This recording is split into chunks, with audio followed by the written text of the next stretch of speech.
Drop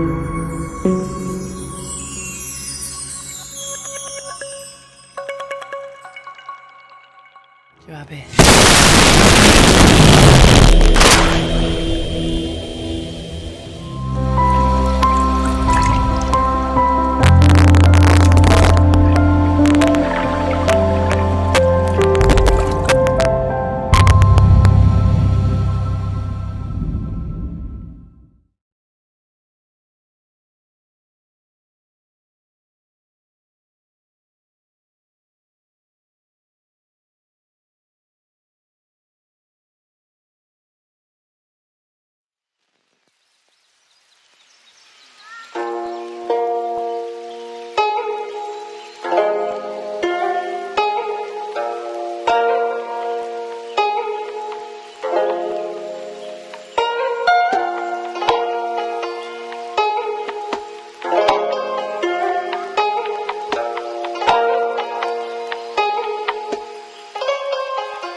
And shalom, everyone. Shalom. I want to welcome everyone to the house of the Lost Sheep of Israel. I'm Elder Michael Johnson, which will be bringing you forth this teaching today. And I just want to make sure that I take care of a few announcements we need to do because this coming weeks we're going to be coming through with a few new things that we're going to be implementing for a lot of our things. So the same thing is with I want you guys to, if you can, to where we're going to be starting pretty much in the coming week. We're going to be doing the law, prophecy, Passover, the message, and we're actually going to be doing these Bible studies, which is going to be more in depth, and you see what they're starting on. However, we want to make sure that each and every person, if you're doing this, these studies is going to be really highly in depth and very educational to help you to study the Bible, especially going through the first 5 books, but then to get a better understanding entirely on the Bible. So I'm going to be bringing this forth. So just make sure you pay attention and for this and look out for it, because if not, you'll be end up going back. But it's going to help you quite a bit, a lot of stuff. So we want to make sure that you guys can be part of that, and as well as all the other ones. We have the after Sabbath Bible study, But on tomorrow, I don't have it up, but on tomorrow, we will be revisiting the Jesus prayer, which is the exercise we're going to be doing, and we're going to revisit that, and we're going to look at that a little bit closer again. Now, the main part is this with Pentecost. That's why we're here. That's what we're here to look at. That's what we're here to learn about, is Pentecost. And the reason why, now, this is something I was going to plan on doing anyway, which you have quite a few churches. They emailed and heard some complaints, and which was kind of still funny. They said they thought that I have decided to leave them alone. But the thing is, it's not pointed at any particular place. But what it's pointed at is what it's saying right there. And the church did not start in Acts chapter 2, number 1. And two things we're going to be clearing. We're going to clear two things with this teaching. Excuse me. We're going to clear up speaking in tongues. We're going to clear this completely up. I'm going to be teaching as if you guys was before me. So we're going to do that one, speaking in tongues, and then we're going to show you about where did the church start, and it didn't start in Acts chapter 2. This is the biggest problem, not just going on with the churches of Christ, but it's going on with a whole lot of other churches. And it's just showing you the errors that these men teach. So the only thing that they will do is sit there and they'll just try to demean me and find different things. But it's not here for that purpose. The purpose of teaching this is to show the people the truth and let them sit there and judge for themselves what the truth is. So we want to understand a couple of things. One, once you ring this bell, it can't be unrung. Once this bell is rang, you cannot unring a bell. So we have many churches today use this same identical thing we see here, Pentecost. And they use that to where they say people start speaking in tongues. And they start talking about how they be babbling, doing all these different things and making no sense. And you can't get it. They talking about they got the Holy Ghost and all these things is happening. And it's crazy as I don't know what. The second one is where people will tell you the church started in 33 AD. That's the second one. And we're gonna take a look at both of them, and we're gonna complete them today. So if you really are a studier and you really want to take notes, for you can have to where you make sure, if anybody here go to a preacher or anywhere in the church building, anything, take notes. But most people do not let any man sit there and just talk to you after you have scriptures in your hand. Don't let them talk to you and just say this is foolishness, this is that, this. They do this, and if you do that, letting yourself know you're a weak-minded person, because you have the scriptures. What you're going to get today, you're going to have them in your hand, and if you can let any man talk you out of this, then that's letting yourself know you're weak, and you want to sit there. Then you one of the ones that is fitted for destruction, and you well deserve to go to hell. Because this is open to where you can clearly see what is right. And this is what's going to help you do.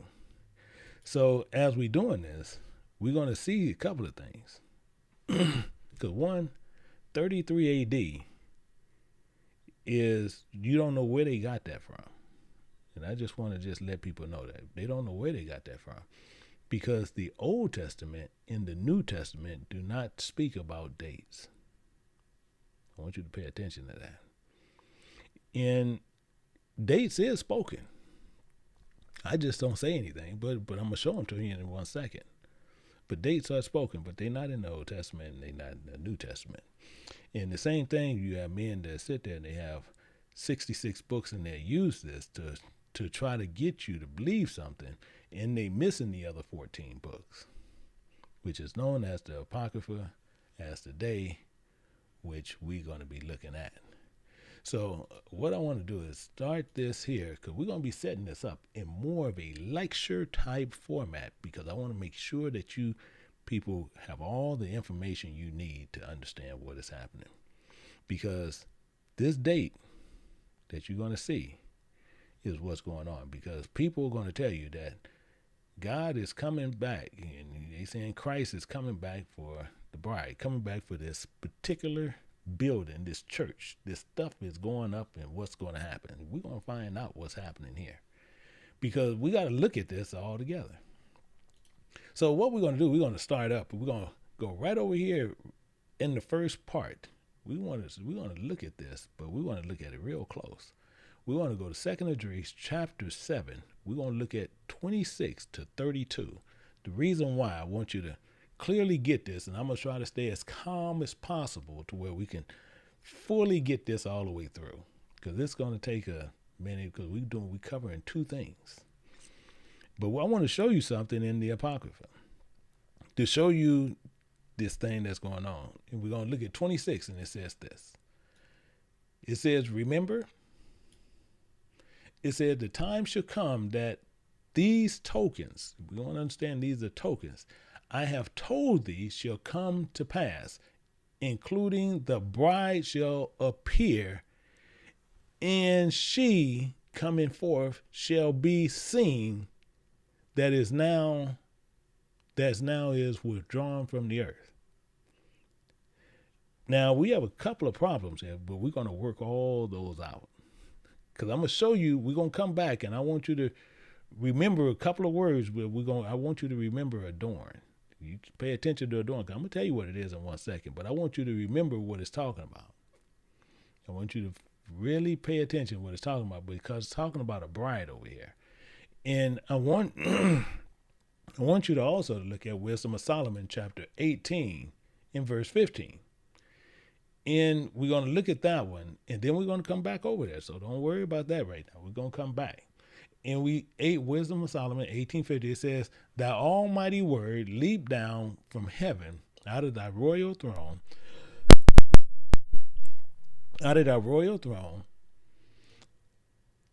as a fierce man of war into the midst of a land of destruction. I want to show you what's going on here. So this token came down. I want you to remember what's going on. This token came down. And that's what it's talking about over there. So this was the token. And we're going to see how this all works out. And we're going to see how all this blends in together, because this token came down and then it was drawn back up. And actually, I'm going to show you that here. We're going to look at that in Acts chapter 1. We're going to look at verse 8. And we're going to do it all the way down to verse 11, to where we get it. So we're going to start at verse 8. And we're going to go down to verse 11. Then we're going to come back over there in the first screen. It says, But ye shall receive power after the Holy Ghost is come upon you, which is the word.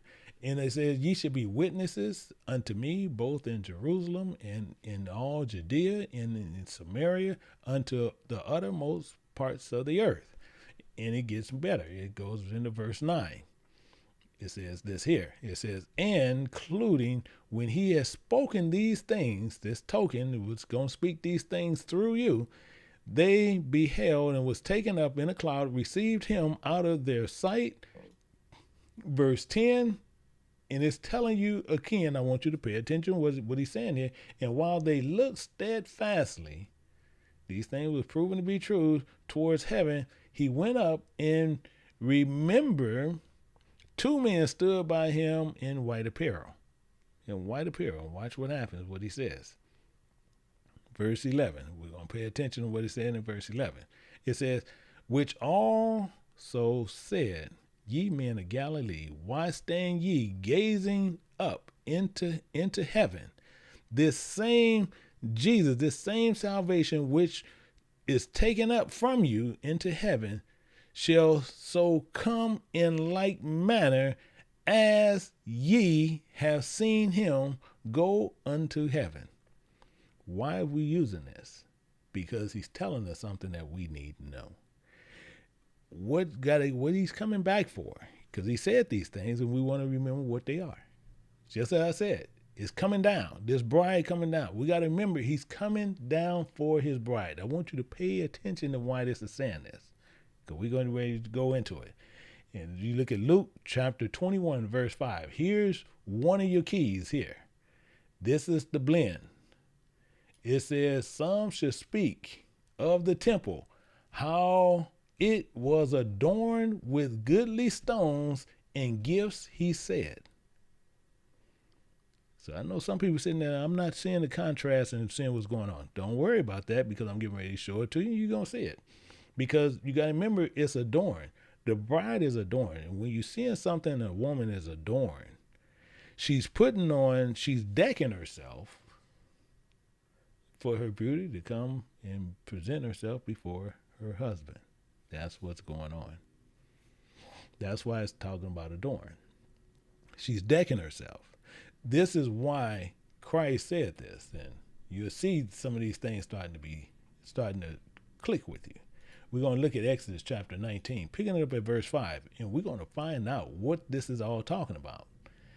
We're going to look at this Exodus chapter 19, verse 5, and this is why it says that. It says, now, therefore, if you obey my voice indeed and keep my covenant, you should be a peculiar treasure. You're going to be a peculiar treasure unto me above all people, for all the earth is mine. I'm going to adorn myself with you. I'm going to deck myself with you. Is what he's saying. This is why it's saying that. So it's adorned itself. The word is adorned itself. So when it turns back to God, it's coming back with these jewels. Now it can look and be beautiful with us wrapped around it. This peculiar treasure. So the same thing is what John seen. The same identical thing when we look at this in Revelations chapter 21, and we're going to look at this in verse 2. In verse 2, it says this, and we can actually start at verse 1, look at it, but verse 2, it says this. It says this here. It says, and I, John, saw the holy city, New Jerusalem, coming down from God out of heaven, prepared as a bride, adorned, decked with these stones all wrapped around her. These 12 different types of stones. It's all wrapped around her for her husband. This is why it was set up that way. This is why we see this. Because the word, it goes out, but it's not going to return void. But as we understand this, we got to be a peculiar treasure. That's why he's saying, unto me, above all people, for all the earth is mine. And I'm going to adorn myself with these goodly stones and gifts. This is why it's saying this. This is why it's saying this. So we got to understand what he's coming back for and what he's adorning himself with. That's why it says, remember the time shall come that these tokens, which I have told thee, shall come to pass, and the bride shall appear as she coming forth, shall be seen, now withdrawn from the earth. But she's coming back to get her precious jewels, is what she's coming for. That's what the whole thing is. And then you'll see right here in Dries chapter verse 27, it says here, and whosoever is delivered from the foresaid evil shall see my wonders. Now we starting to make sense. But watch what it says here in verse 28. And we in second of the race. This is verse 28. It says, my son Jesus, my son Yahushua shall be revealed with those that be with him, that remain shall rejoice within 400 years. I want you to pay attention to that.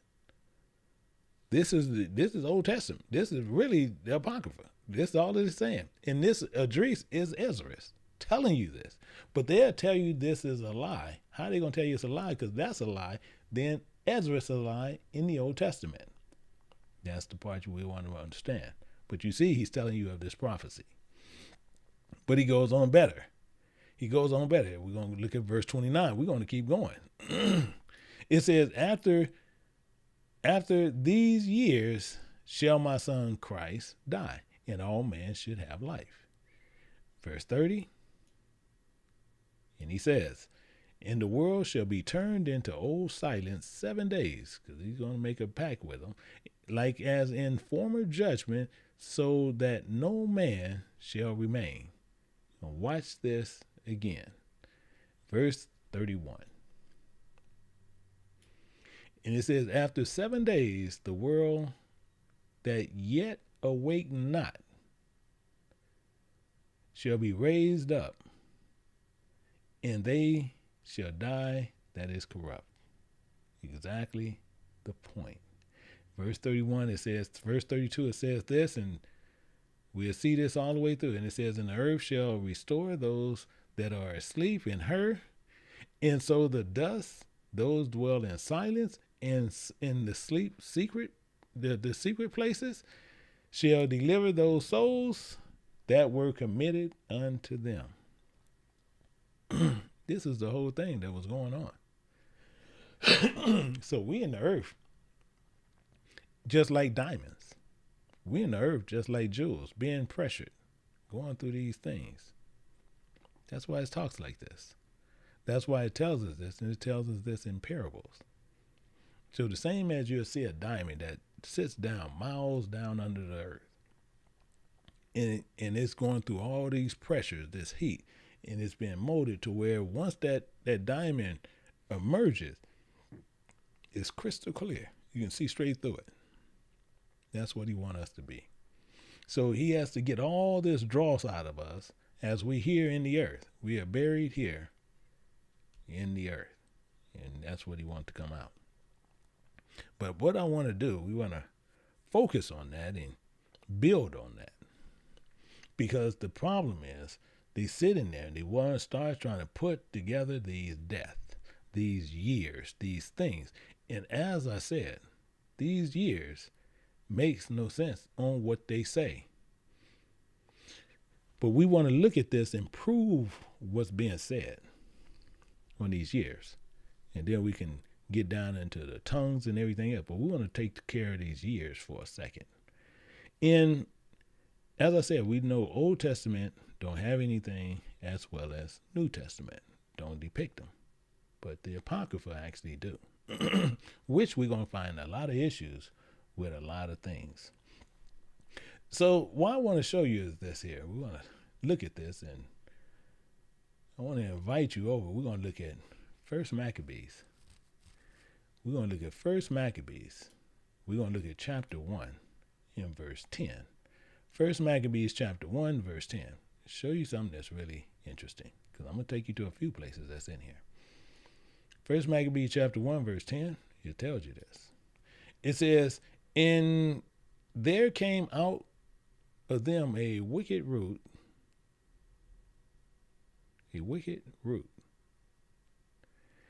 and his name is, right there, is Antiochus, surname Epiphanes, the son of Antiochus, the king who had a hostage in Rome, and he reigned in the, watch what's going on, but we're gonna get into something.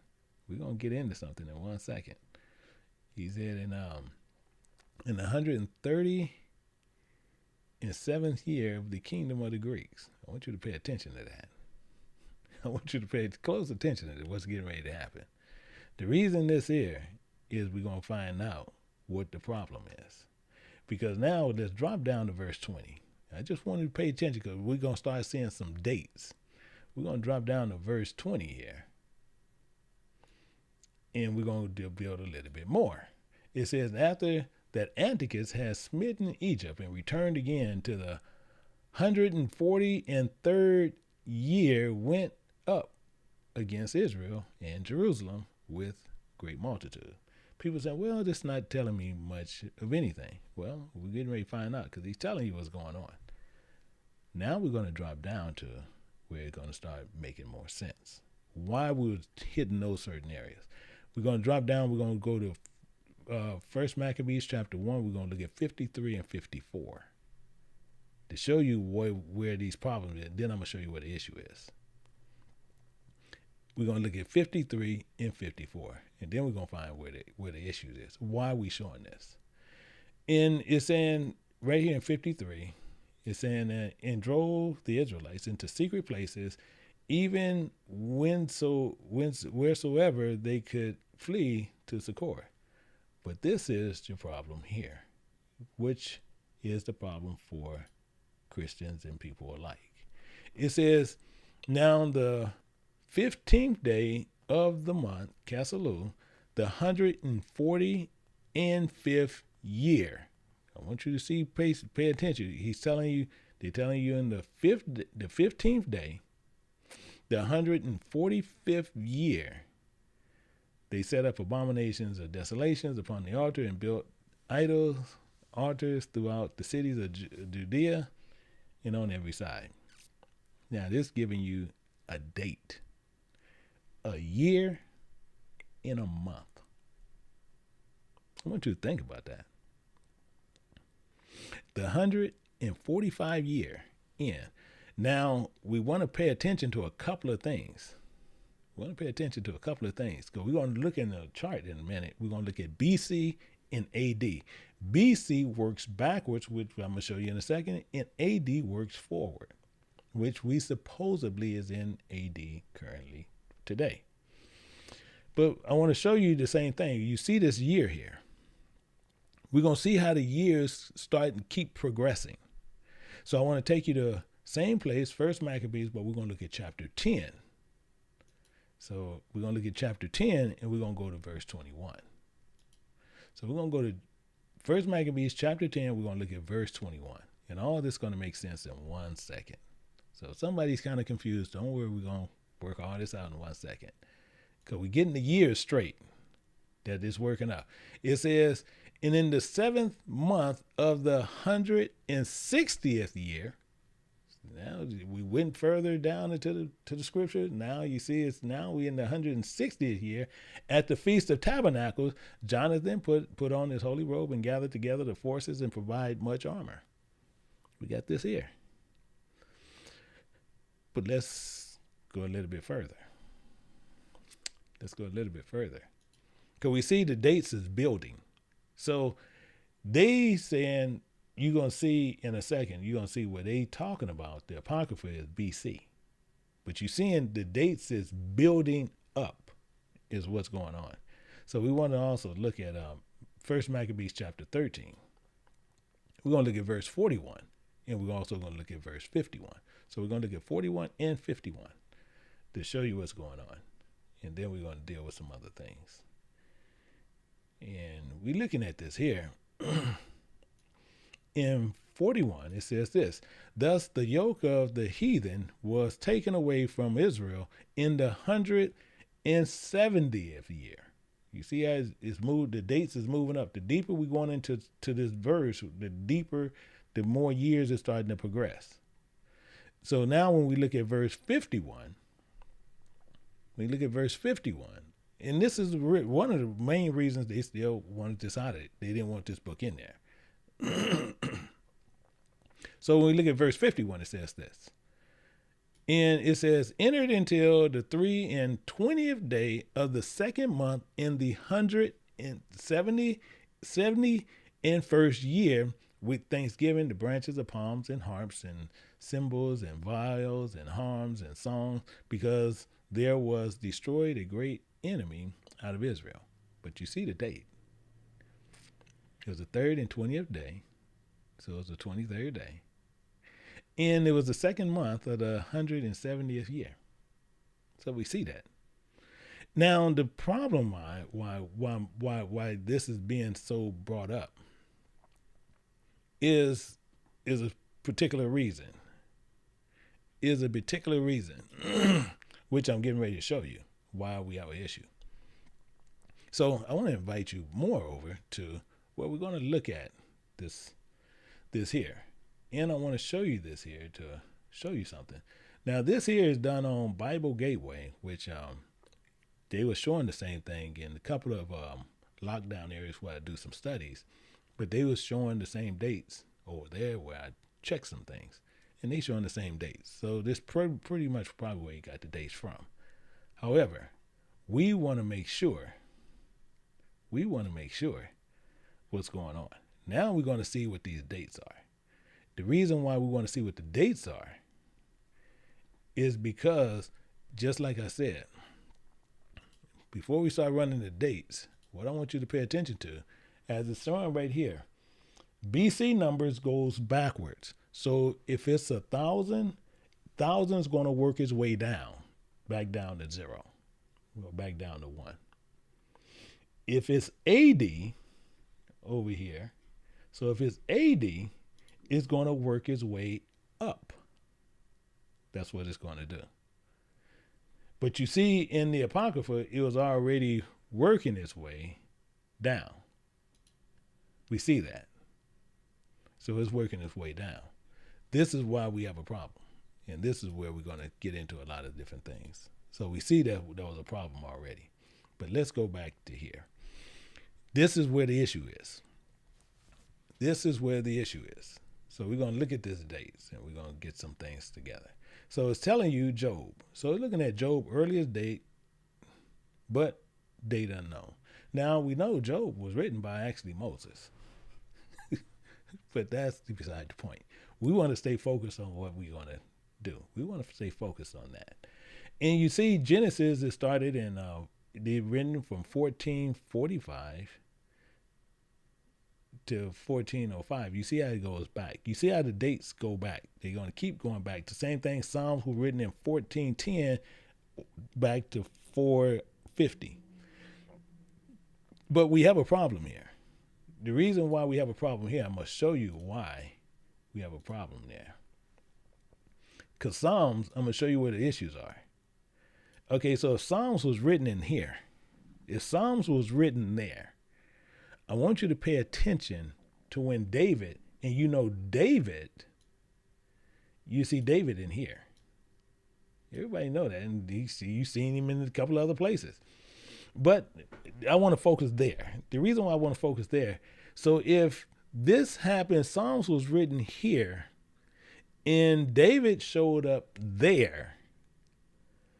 David wrote Psalms, so how did Psalms show up 600 plus years afterwards? That's problem one. That's problem one. But then you have these here. You have all these dates here where you're going to see more and more problems come up. So it also shows where David, when you see Psalms in the Songs of Songs, and you start looking at Psalms, it'll show David actually is like 700+ years as apart. But I'm going to tell you, but we ain't even looking at the craziest part. So if this is all true, right here, I want you to pay attention to something that's really close. Something real close that we need to make sure that we see. If this was written, then Joshua would have seen those writings. I want you to pay attention to that also. He would have seen those writings, but that's not even half of what's going on. That's not even half of what's going on. Because we get ready to find out a couple other things that have really, really big issues that we need to pay attention to. And why they lied in this book so much. So what we want to do, we want to look at a couple of things. I want to take you down to where we're going to look at, and then this link to where you can go look at this, it's in the description in this teaching. It's there right now. So if you want to go look at it with me, you can go click on it. You can look at it right with me. But you go down to Isaiah, and I want to show you something in Isaiah. Isaiah was written in 700 to 681 BC. Why is this a problem? Jeremiah, I'm telling you, it's comical, really, in a lot of ways. So Isaiah and Jeremiah were friends, because he actually calls him Jeremiah quite a bit. But they was friends. But you can see that's 200 years apart. 200 years. As well as they was friends with this guy, friends with this guy. These all friends. These are actual friends with one another. However, you'll see the issue that's going on. Now, you have Jeremiah also has spoken with Daniel. But this we haven't even gotten to the problems yet. We haven't even gotten to the meat of the problems yet. Because you get ready to see some more stuff that where these issues are. The reason why we're going to get into this and why this need to be seen, because we're going to go into, because they got the apocrypha stuff. Some apocrypha stuff that they say is apocrypha stuff I don't hold to, because they got like 3rd and 4th Maccabees. That kind of stuff I don't deal with. But here's where the issue is. I want you to look at something really, really, really close. They're going to sit there and you're going to see the book of Judith that you see right here. The book of Judith was written in 538 BC to 7 AD. To 70 AD. Why is 70 AD such an issue? 70 AD is when the New Testament boys start kicking in. But that's beside the point right now. That's when that started kicking in. And you have Baruch and Jeremiah, which is again, you have Baruch was in 500 to 100 BC. I want you to pay attention to that. Now, Baruch was Jeremiah's scribe. So Baruch have to have lived at least 400 years to say what he's saying here, but then half the time he wasn't even with Jeremiah. And he was Jeremiah's scribe. So let's go figure there. So we have another issue here. But that's not the biggest issue because that's 100 BC. The other issue is Baruch carried this letter, which was the letter of Jeremiah, which was in 307 to 317 BC, which is going from down, working up. So there could be a typo error that we're not going to worry about, but they stand between those dates. Again, it makes no sense because those are 200 years are separated. 200 years are separated in this.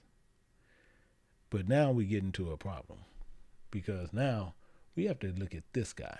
And actually, I'm going to change the color on this guy because this is actually getting ready to get really kind of crazy. I want you to look at this guy, Ezra. I actually lovingly call him Uncle Idris. That's right there. 457 to 444 BC is when that is written. And he write in first person. And most people, we don't know what that means. First person means he's written that on his own. He actually written it. And it's 457 to 444 BC. Not too far, and actually right there by, should have been closer by Genesis, but that's okay. But we'll just hold to the date that they have here. Because I'm going to show you something, that's where the problem is. So now we want to look at Ezra, which you see in the first persons again. You see right here, first Idris and second Idris was written in AD 100 to 200, as BC 100 to AD 100. But he was back here in 457 BC. So Idris had to live at least 600 years, which we know that didn't happen. But the reason why this is actually going to make no sense to you, because if this actually happened in the second part of this is 100 to 200 AD, then when you get to the New Testament, Idris lived through all this because he penned this a little bit after Revelations. That's what the issue is.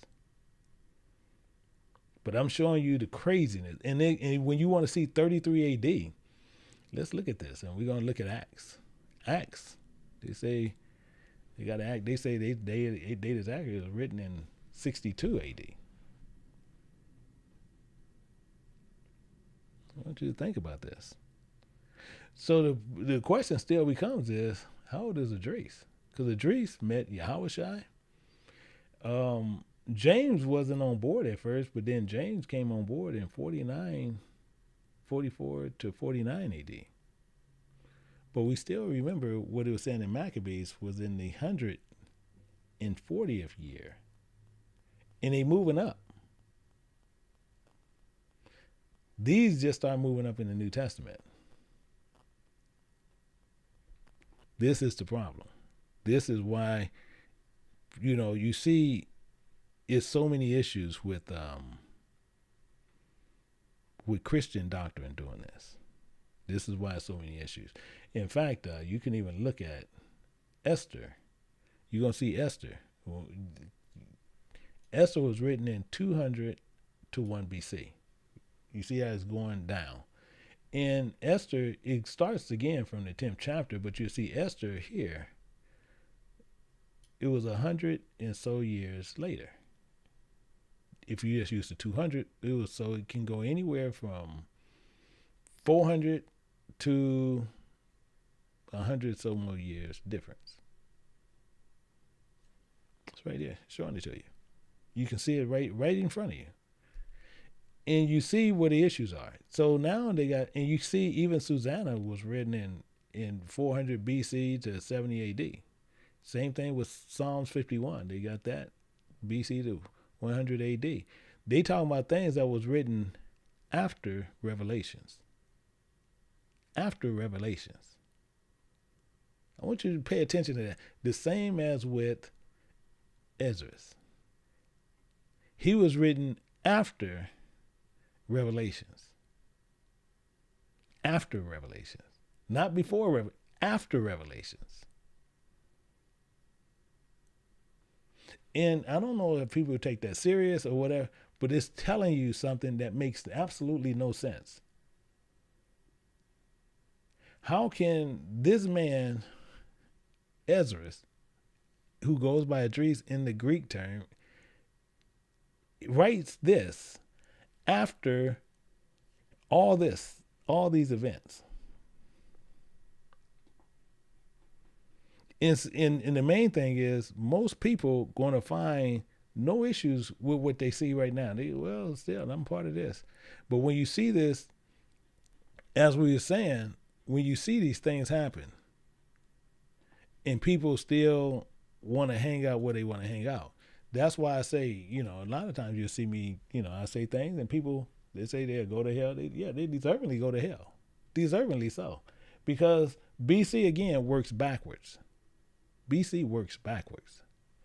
AD works his way up. The same, you got 1 AD to 2022 AD. That's what's going on. But we have a lot of people going to hold to whatever some man tells them. They're going to hold to this. Because so many people, they want to believe in men or believe in a group is what's going to happen. So we have a problem that people get into, and we want to understand a couple of things. And actually, since I'm already on this, I want to put something up there real quick. Let me put this up real quick, and let me enlarge this because I want to show you something. And then we're going to move back for us with this presentation. So I want to show you something. We're going to look at translations, and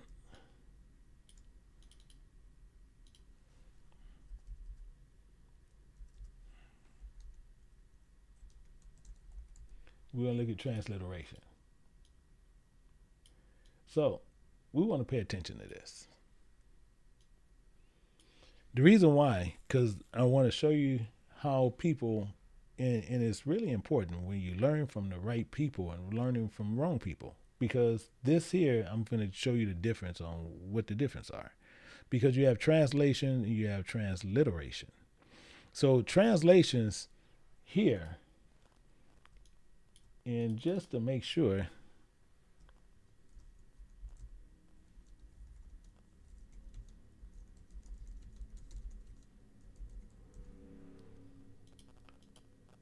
or what it meant to say.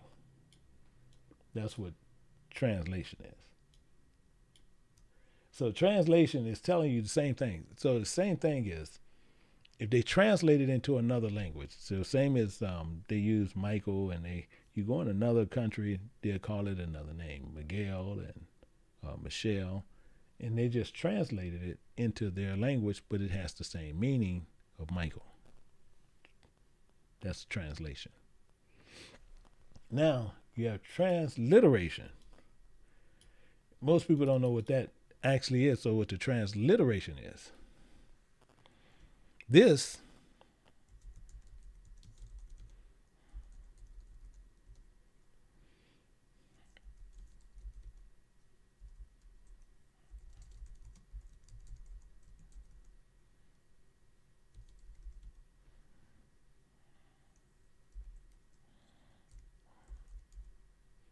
pronounce C-E. I knew I'd go get that wrong. And pronounce.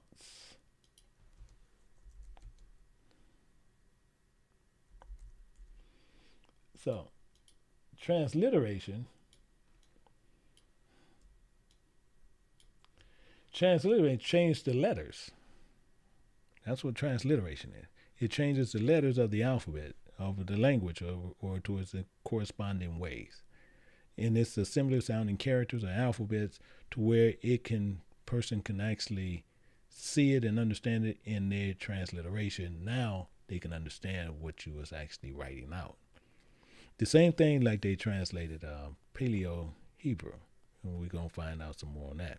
Which the transliteration happened, and then it was translated from Paleo Hebrew to Greek and translated into the England language. Not English, the England language.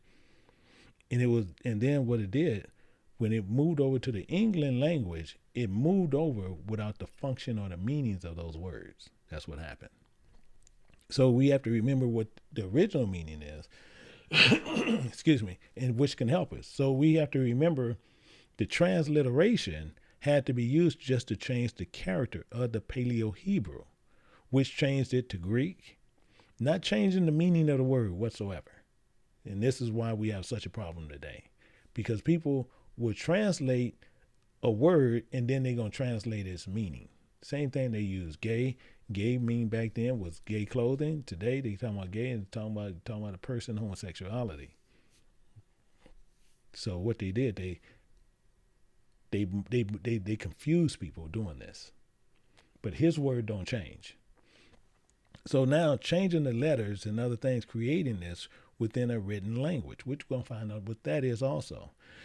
And as we go through this, it was translated into words which from one language into another, but without the functions or the meanings that was behind them. This is the point we want to personally understand. So this is why you also see the reason for dictionaries, for the English letter words, but then they still change them every 5 years. That's why this happens. So the confusion is right before your eyes. Now, when you look at the Hebrew language, which is Paleo, but it says Paleo Hebrew. And to show you what Paleo Hebrew, actually, I want to tell you what, let's do this. Paleo. Yeah, I do this because this would be an easier way to do it. If I messed it, I spelled that right. Sometimes I spell stuff phonetically, I mess up. Paleo don't mean nothing but ancient. That's all it means. But most people don't know that that's what that means. So I'm just showing you what it actually means. Paleo don't mean nothing but ancient. As it's in ancient Hebrew writings in his cultures, which was created, which was from God, which was his oath. That's all this is. It's not complex and not crazy, but people will sit there and they'll mix it up on you. So let's look at some of this, and we're gonna see what's happening here. And what I'm gonna do, I'm gonna take you over somewhere to where we're gonna get a better understanding on what we're saying, to where we can move over. Because I wanted you to understand this as we move through to where you understand where I'm coming from. And now let's look at something, and we're gonna look at this here. So that was dead there to where the ancient Hebrew writings and its cultures, That's why you'll see he says certain things. And we'll see this here, which will make all the sense in the world. We're going to look at Psalms 89, and we're going to look at verse 34. 89, 34. And this is why he says this, because this is ancient Hebrew writing. That's why he says this here in Psalms 89, 34. He says, my covenant will I not break nor alter the thing that is going out of my lips, because that's coming from the ancient Hebrew writings. From the ancient Hebrew writings. That's why he said, that's why you see him saying that. So it's not complex. In fact, we'll look at this also in Malachi. We'll look at this in Malachi, in chapter 3 and verse 6. And he's saying this again. He says this again.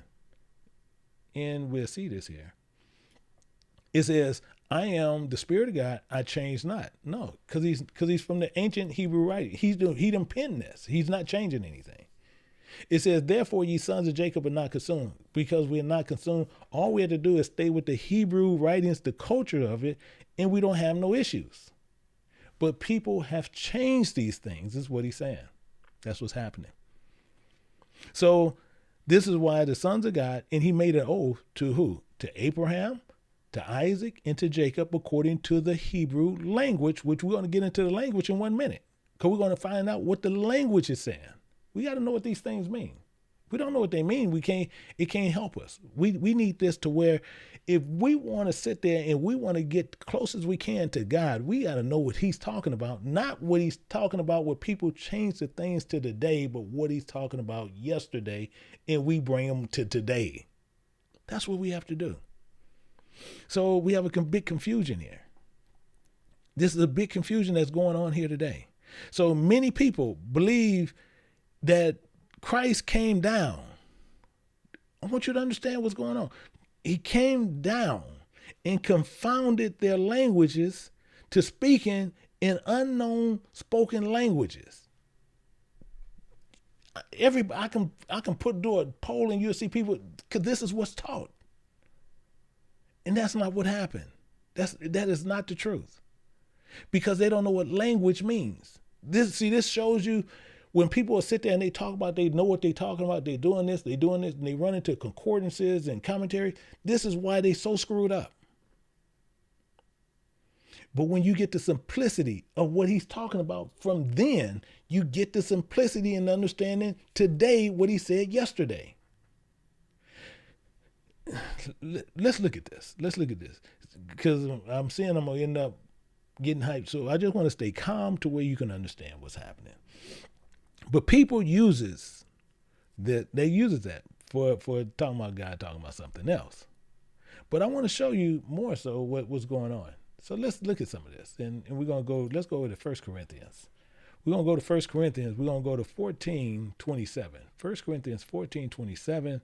And we're going to move down. So besides just telling you to borrow the verse, we're just going to move down. So we're going to go to 1 Corinthians chapter 14. And then if we more verses, then, my moderators will just constantly move with me. In 1 Corinthians chapter 14, verse 27, we want to understand what's being said here. So let's go down to 27. And we're going to find out right here. It says, if any man speak in an unknown tongue, we need to know what tongue and what language actually mean. It says, let it be by 2 or the most by 3, that by the course, and let one interpret. You follow that? Let one interpret. So now if they talking about, if they sitting there and they in this gathering, and these people start speaking in this unknown tongue, by 2 or by 3, that one be there to interpret, period. Yeah, I'm talking about this is simple, straightforward doctrine.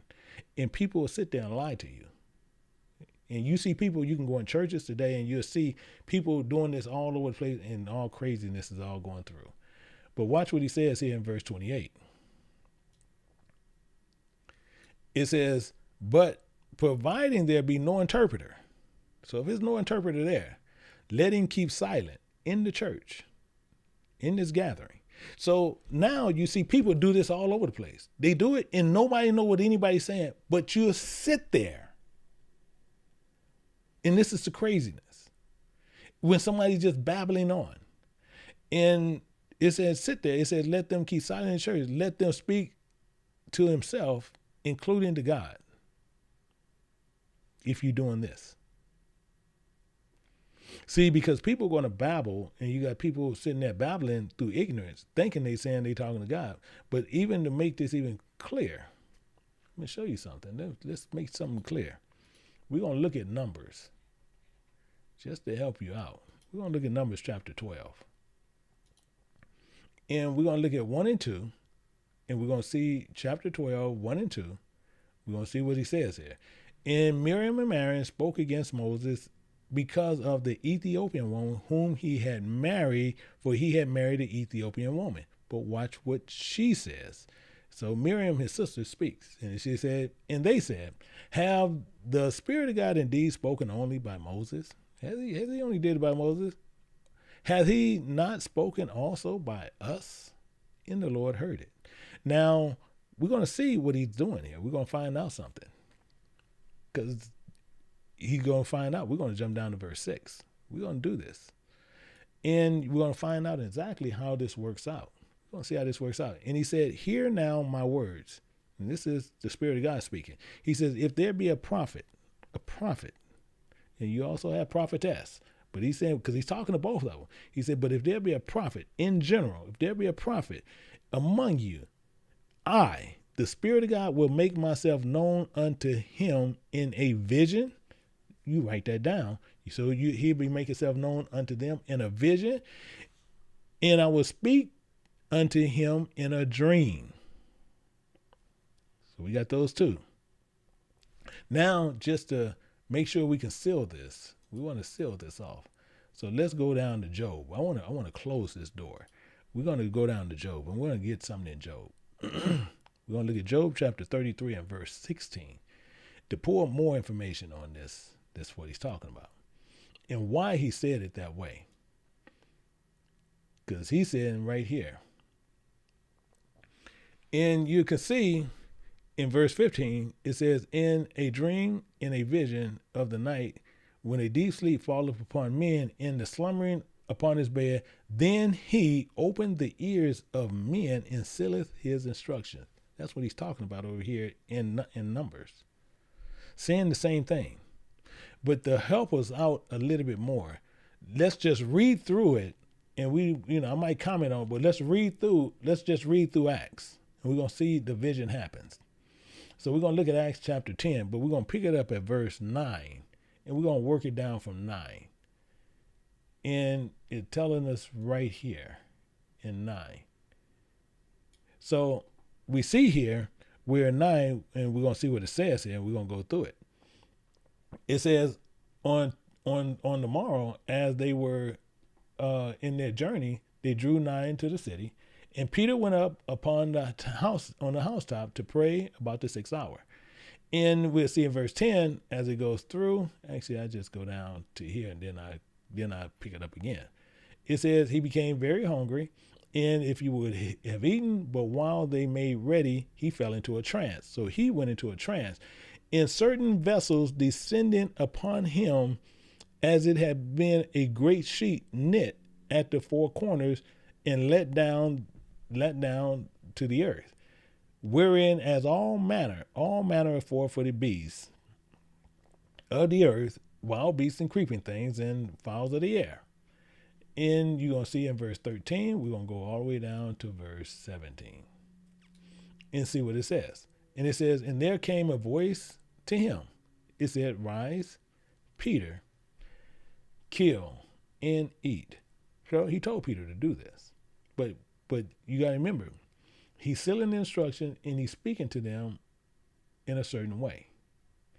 He's speaking to them in parables. But watch what you're going to see how he even do it. So you see this, and he responded. Peter said, not so, Lord, for I have never eaten anything that is common, 1, or unclean, 2. So we see that there. So you write those down. Common, 1. Unclean, 2. Keep those 2 in mind. Keep those 2 completely in mind. So now, it says the voice, and then the voice came. The voice spake unto him again the second time, and said, "What God has cleansed, call not thou common." This was done thrice, and the vessel was received up again into heaven.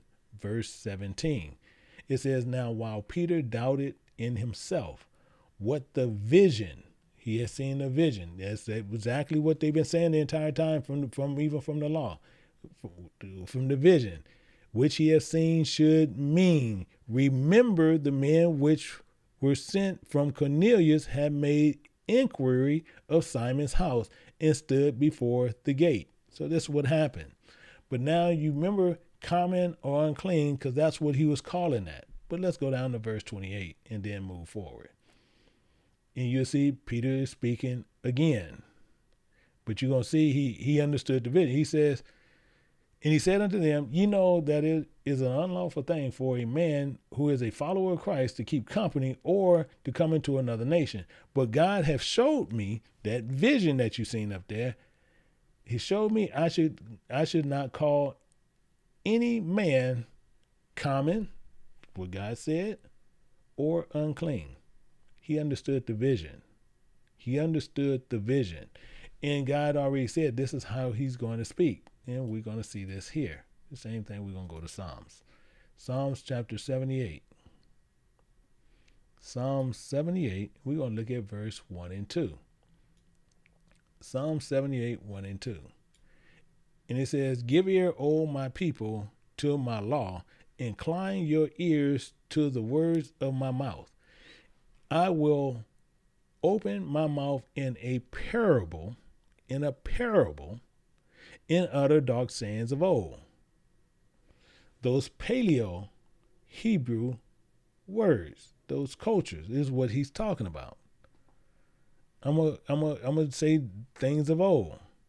So he's telling us right up front what he's going to do. So it's not talking about Babble. It's not talking about all this other nonsense that people say. He's telling you right up front. In fact, you see this here. We'll go back to, let's look at Proverbs. I'm going to show you something in Proverbs. Proverbs chapter 1, verse 23. I want to show you this. And this is why you don't do these things of old. It says, "Turn you to my reproof, and remember, I will pour out my spirit upon you. I will make known my words unto you."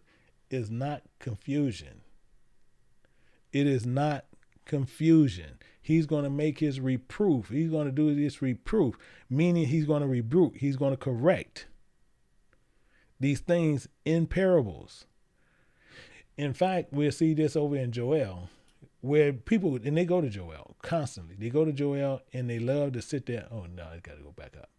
They love to go to Joel, but then they like to talk about other things about Joel, which is not there. So in Joel chapter 2 and verse 28, the same thing that you'll see here. And they get this completely mixed up. Completely mixed up. And we'll see this here in verse 28. And you see the thing here. It says, "It should come to pass afterwards, I will pour out my spirit upon all flesh." But he's not breaking his what he's saying. He's talking about he already concreted who he's going to. So he said, "I'm gonna pour out my spirit upon all flesh, including your sons and daughters shall prophesy." Exactly the point. And it says, "Your old man shall dream dreams, and your young man shall see visions." That's what happened. So he told you that he would speak to a prophet in a vision and make himself known in a dream. He said this. And he's going to pour the spirit upon his sons and daughters.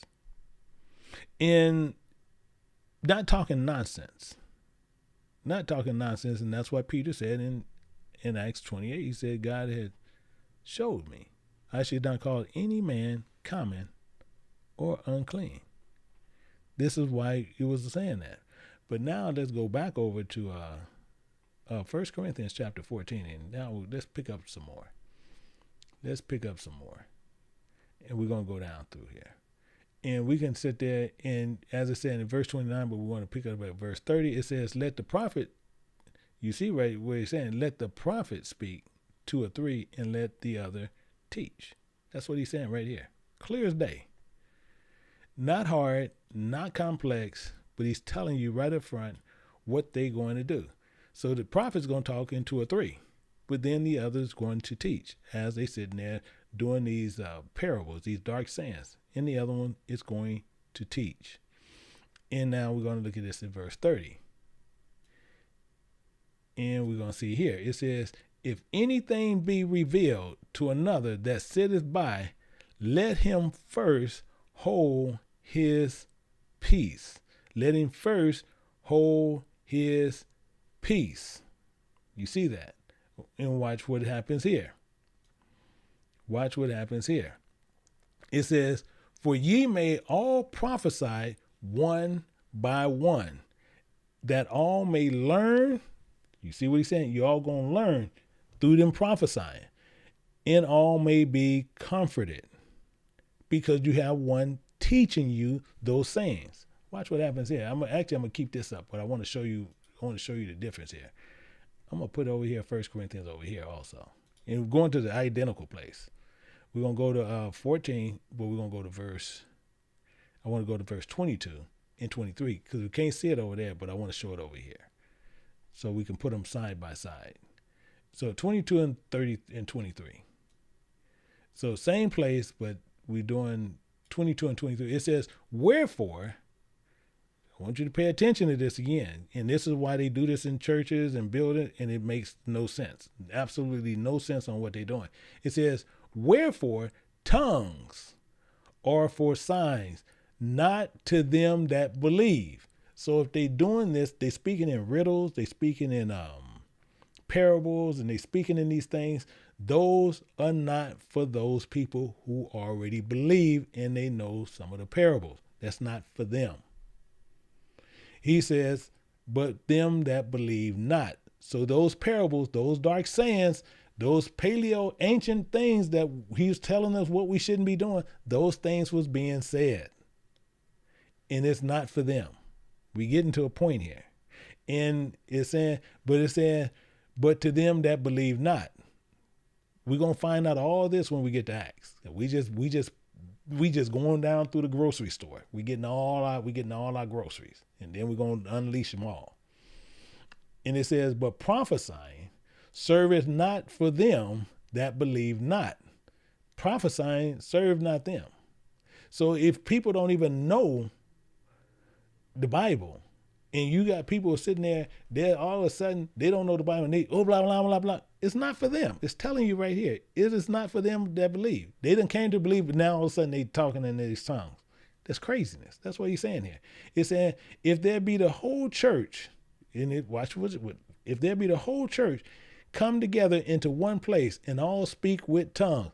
So now if you go into a church and everybody in there speaking parables and riddles and dark speech, everybody in there doing that. Just keep that in mind. Everybody in there speaking these sayings of old, and they in parables and riddles. Watch what it says. And there come in those that are unlearned.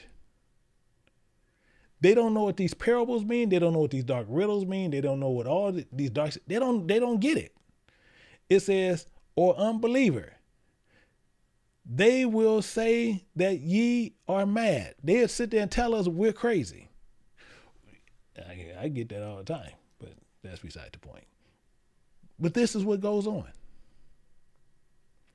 And this is how, and they speaking in parables and riddles and dark sayings. These tongues, when it's telling you this, it's telling you about truth, ways and customs of a lifestyle of them that don't believe. That's what tongues are. It's the truth and the ways of the custom of who is speaking it. If they speaking, blah, blah, blah, they speaking of confusion. The one speaking in parables and riddles of God, you have to learn what that is. You have to learn what that is. Not blah, blah, blah, blah, blah, blah, blah. It's not that. Because if they speak in that, now you know that place is 100% of confusion. But if you go in there and people speaking parables and riddles, man, dang, what in the world? And you don't get it because it don't make sense to you. But if you're unlearned in that and you don't understand parables, you don't understand riddles, you don't understand the dark sins of old, of this ancient, oh no, now you just think, hey, these people are crazy. So it goes on more here. Let's go down to verse 32 in 1 Corinthians 14:32. And you'll see that it says, in the spirit of the prophets are subject to the prophet. So the spirit of the prophet is subject to the prophet, meaning so they can speak it or not speak it. That's what that's saying. It's not like it just, it just boom, just take it. It's not that. That's craziness. It's subject to the prophet.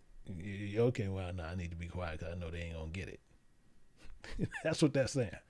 Verse 33, it tells you all clarity. It says, God is not the author of confusion, but peace. It's telling you up front, is not a confusion. But people will tell you, you walk in the church, and you got a lot of people sitting here right now is going to walk in their church tomorrow. We got a lot of people from a lot of churches over here. But this is the thing. When you're sitting there and he's not a confusion, and he's telling you about these truths, those are the tongues that you're getting into, because we're going to find out what all this is.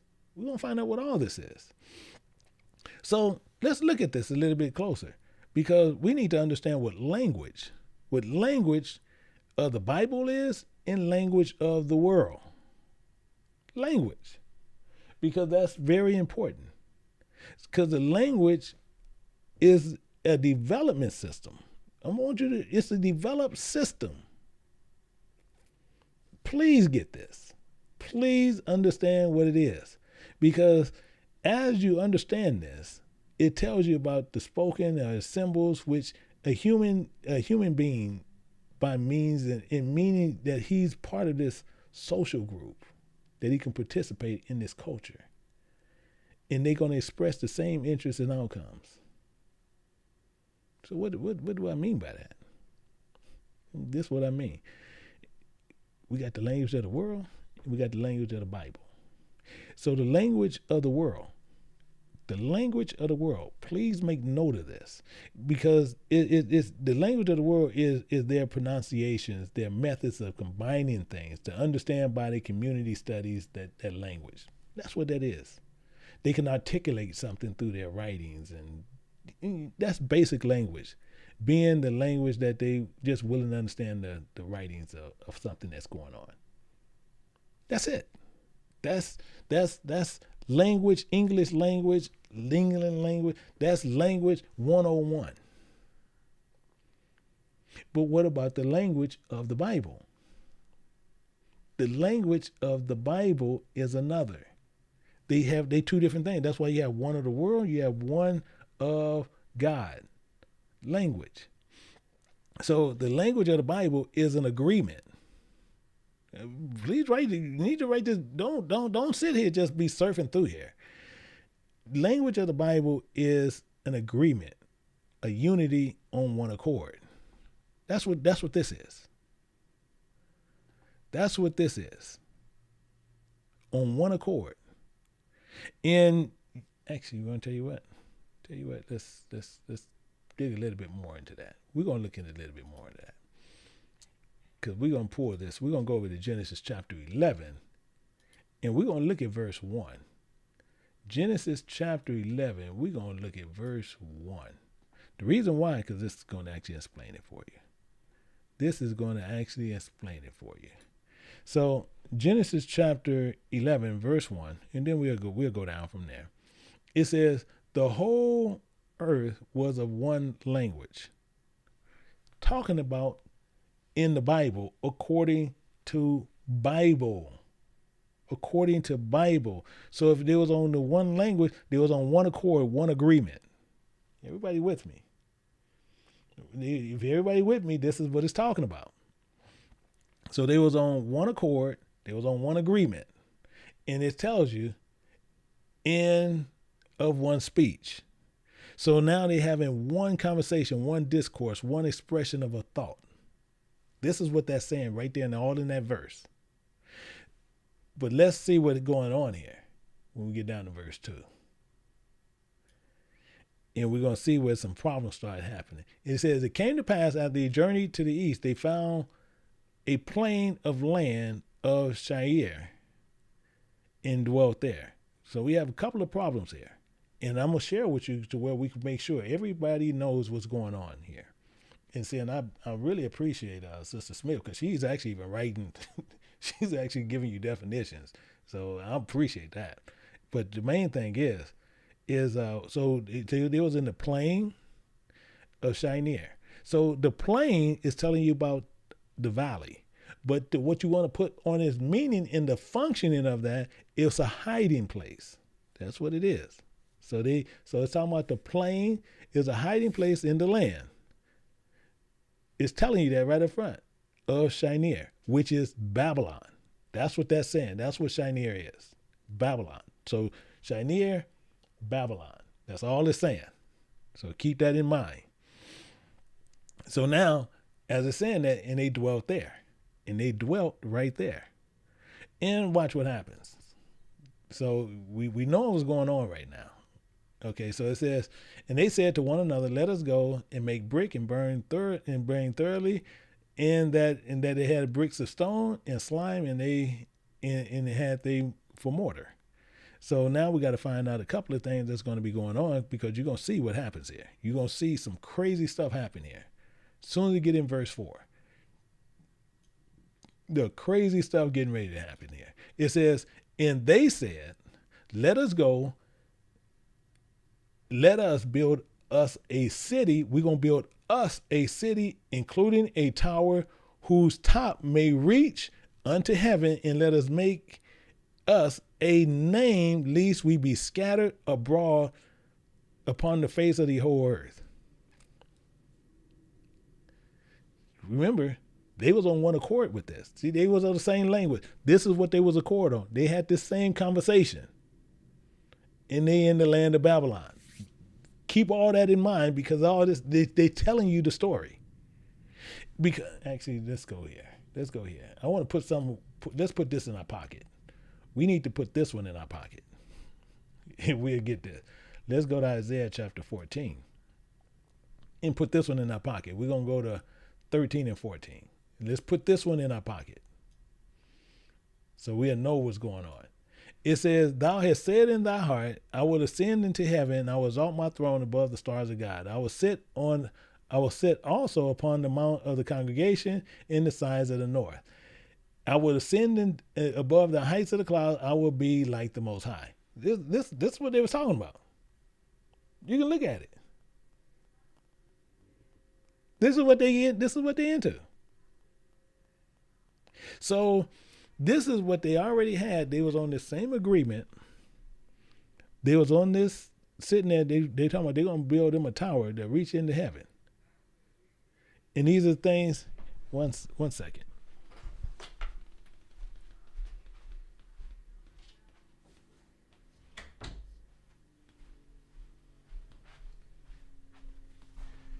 And as they doing this, you see all this stuff that's going on, and they saying they're gonna build a church, and they're gonna be above the stars of God. They're gonna ascend. They're gonna be just like the Most High. And so they had to do a couple of things to make sure that was gonna go through. They had to do a couple of things that make sure that was gonna go through. So we're gonna find out a little bit more about what's going on. So the same thing is what we'll see here. When you see that, let's go back over here. We're going to look at verse 5. And it says this. It says, and Spirit of God came down to see the city, including the tower which the children of the men built. You see what they did. So he's seen these churches and he's seen what's going on. So as they stated, because they stated certain things, they said they're going to be like the Most High. They're going to exalt their stones above the stars of God. They're going to do these things. So as they're doing these things, and what's going on, even as this day today, this is why this is going on today as we see it. In Psalms chapter 74, and we're going to look at verse 8, because this is what they were saying in their hearts. This is what they're into. It says, they have said in their heart, let us destroy them together. They have burned up all, not some, all the synagogues of God in the land. So any church that you see out there, any building that they call in a church, anything that you see there, it's not theirs. It's not God's at all. People can tell you whatever they want to tell you, and they're going to tell you, oh no, you got to know, we got to forsake, we got to do this, do not forsake assembling of yourselves, all this. He's telling you right there, all of them, synagogue don't mean nothing but gathering place, church. And it's telling you all of them are burned up. So what you're doing, you're not supporting a house of God. You're supporting what you're supporting. And actually, I'm going to show it to you. I'm going to show it to you in Revelation chapter 3. We're going to pick it up at verse 9. Because they already said they was going to do this. And that's what they're doing today. And then they get the slick devils that they get people into it. It says, remember, I will make them of the synagogues of Satan, is what they are, that say they are followers of Christ, and are not, but do lie. You see, he's telling, but do lie. Please get what he's saying here. See, and most people sit there, well, I don't see this and I don't see that. So as we sit there and we see this here, we look in verse 6. We're back over here with Genesis 11 and 6. So he said he was going to do this. He said some things he was going to do. And it says, and the Spirit of God said, remember, the people is one, and they have all one language. One language. They're on one accord. They're on one agreement. That's what he's saying. Not sitting there, they all speaking the same type of language. They all speak English. He's not saying that. You know how many people in the world speak English, and that's not the language? You sit there, and that's why you think you have, in America, we have Democrats and Republicans. They all speak the same tongue. They all speak English, but are they of the same language? Are they under the same agreement? No, that's not the truth. The truth is, according to the Bible, they're on one accord. They're on one agreement. They're on one conversation. This is what they're into. So he's telling you, they all one language. They all on this same agreement, and they begin to do. And they're going to do what they were planning on doing. They're going to exalt their thrones above the stars of God. And it says, and they begin now, and nothing will restrain them, which they have imagined to do. And you see, and this is what's going on. Because they are on this kick. This is why he's sitting there saying what he said. This is why this has to happen. So you see what he says here when we look at verse 7. You go to verse 7, he says this, and he makes this abundantly clear to us. It says, let us go down there and confound their language, that they may not understand one another's speech. You see what he's saying? I don't need you to understand your each other's conversation, your discourse, your expressions, your thoughts. I don't need them to understand that, because this is the problem. Because the main problem that you're getting into, and why he was doing this, I'm just running you to everywhere where you see his conversation on what he's bringing up. We'll see this in Wisdom of Solomon chapter 10. We're going to look at verse 5, and you'll see here what it says there. It says, moreover, the nations in their wicked conspiracy, being confounded. There we go right there. They being confounded, because that's what he said he was going to do. And found her out the righteous. You see what it says? Righteous. Meaning he found out the righteous, the commandment keepers. These are the commandment keepers. and preserved him blameless unto God, and keep him strong against the tender compassion towards his son, towards his servant. Because he's sitting there, he's seeking the ones who doing the word of God. That's what he's seeking for. That's what he's looking at. It tells you a little bit more when we look at Songs of Solomon, and Wisdom of Solomon. We're going to look at chapter 8, and we're going to pick it up at 7 and 8. And it's telling you right here. It says right here, it says, if a man love righteousness, the word of God, her labors, the Spirit of God, her labors are virtuous.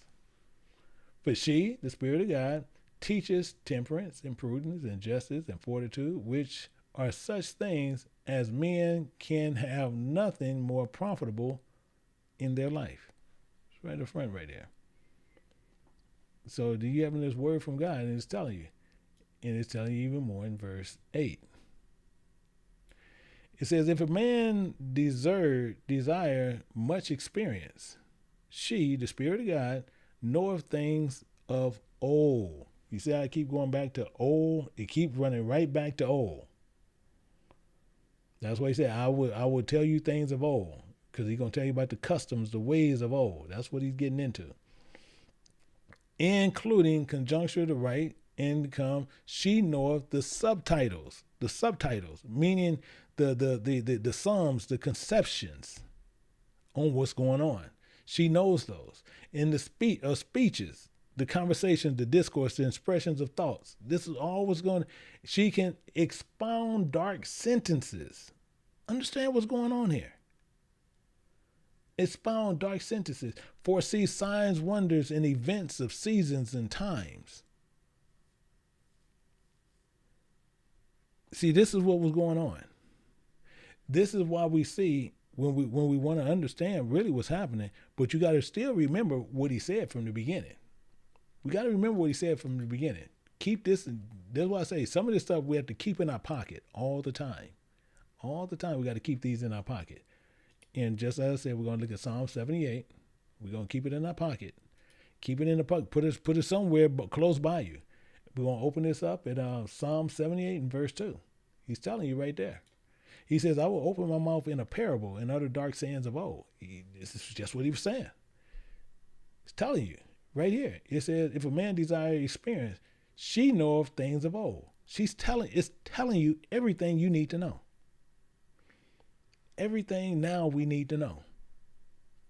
So it's not complex, because it's going to fulfill prophecy on what's happening.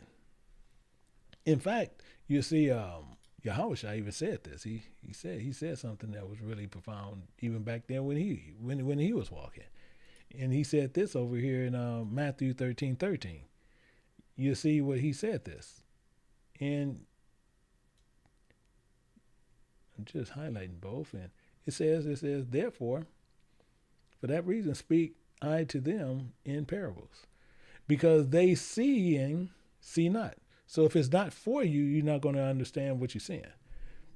In hearing, they hear not, neither do they understand. You see how he's telling you. So that's why they spoken in parables. That's why someone that's come in that's unlearned, they thinking you're crazy. That's why. So it's not hard. It's not hard.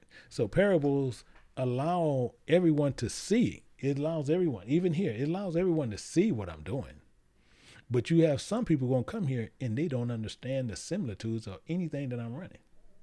They think I'm crazy.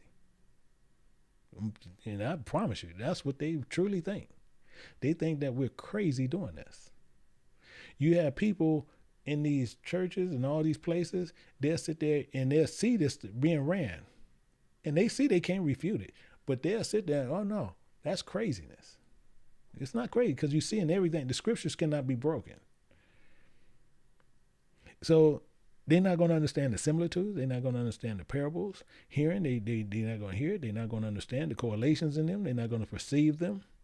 And the reason for that is that the Spirit is not even with them. He's telling you that.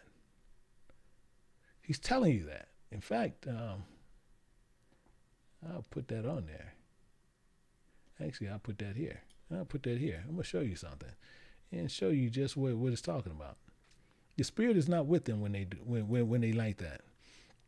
So people will sit there and say they had a spirit, and they don't have a spirit at all. Not at all. They just telling you something. They claiming something. And you'll see right here in verse Sirach chapter 6, and we're going to look at verse 20. It says, she, who the Spirit of God, is very unpleasant to the unlearned. You see that? She's unpleasant to the unlearned. This is why so many people are going to always run into a lot of problems when you run into people like myself and other ones who are learned. The Spirit will reside in, and you're going to be unpleasant. And it says, he that is without understanding will not remain with her. You see what he's saying? It's clear as day. And it's telling you again here, just the Spirit of God. She will lie upon him as a mighty stone of trials, and he shall cast her from him ere it be long. Here we go again. We're looking at some more.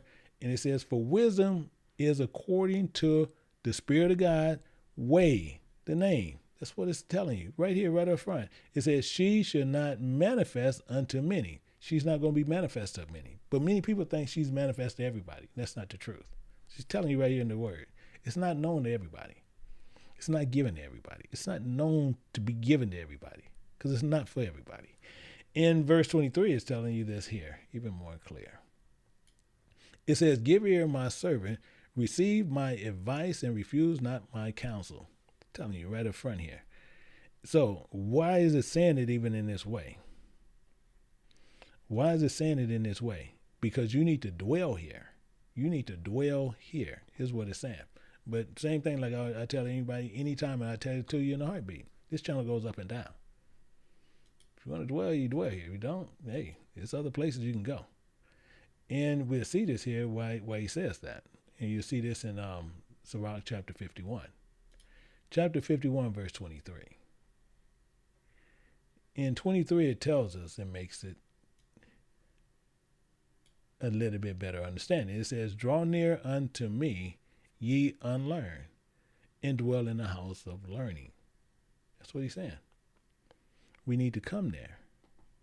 We need to come and we need to dwell in the place of learning, more so than sitting there trying to dwell in a place in kind of craziness. So what we have to do, and when we do that, we have to come in and then we have to be just same as our forefathers, where we're going to get condemned and things are going to happen. They're going to condemn us on all these stuff and what we're doing. We got to understand those things. And once we understand that, same thing, I ran some guys and I gave them this verse here. I'm going to show you the verse I gave them because I'm going to run it. I went to 1 Corinthians chapter 10. I sent them that and I taught on it. But to show you the ignorance that people don't know is what happened. So we're looking at 1 Corinthians chapter 10. We're going to start at verse 1. And the more thing on what we're going to see here, on what's happening here. So it's going to show you on what must happen. What must happen about everything. It says, moreover, brethren, I would not ye should be ignorant, how that all our fathers were under the cloud and all passed through the sea. Now, this is where it's starting to get into what we're going to get into Pentecost and a lot of different things. It's right here. And people, they didn't understand it. Even when you ran the verse, they don't even get the verse. But it says, our fathers were in the cloud, under the cloud, and passed through the sea. So our forefathers, they mainly was just talking about, they was being condemned because they was unlearned in the ways of Christ. They was unlearned in the ways of Christ. This understanding that he don't want you to be ignorant of. That's why I said we was all under the cloud and all passed through the sea, because we was unlearned in what we needed to learn. So as long as we understand that, and we shouldn't be ignorant of that. So the cloud don't mean nothing but the covering of the body of Christ, because that's all it is. It's a covering, but we can see it as a covering of the body of Christ, and all passed through the sea, and we all passed as a reminder of the sinful people from which we came from, and we still here today. That's what this verse is telling you about. But it's telling us more in verse 2. It's going to release more clarity as they keep going forward. It says, and all were baptized unto Moses. So all was condemned unto Moses in the body of Christ in the sea. We was in the midst of the people. So everybody can see what was going on. So as we're amongst the people, we being condemned there. Actually, you want to tell you what? Better yet, tell you what. I'm going to show you a good example. Thinking about it. It's a good example. We're going to look at this. We're going to look at John chapter 1. And the reason why this is going to help us out. John chapter 1, we're going to start at verse 19. John 1:19. We're going to see something. And the reason why, it says, and this is the record of John, when the Jews, the followers of Christ, these ain't real ones, these are fake ones. These followers of Christ, they having synagogues of Satan, sent priests and Levites from Jerusalem to ask him, who art thou? So they wanted to know who John was. They wanted to know who he was. This was the problem they was having. Who is John? And we're going to find out a couple of interesting things with John as we're going to go through it. But we're going to see something.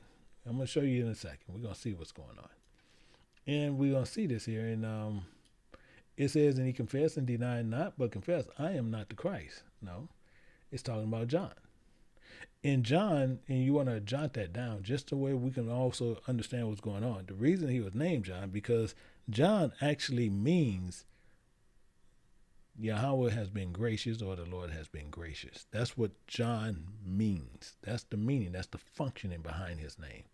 Yahweh Shai is salvation, but God has been gracious, and now he's making you make a choice. That's technically what his name is John for. So we know John was baptizing people. Literally what he was doing in the wilderness. So, and they wanted to know why he was doing it. Even though he got that old jacked up name, they said, why is this dude doing this? They asked him, what then? Art thou Elias? He already told me in Christ. Are you Elias? He said, I'm not. Thou art the prophet? He answered, no, I'm not neither. No, none of those guys.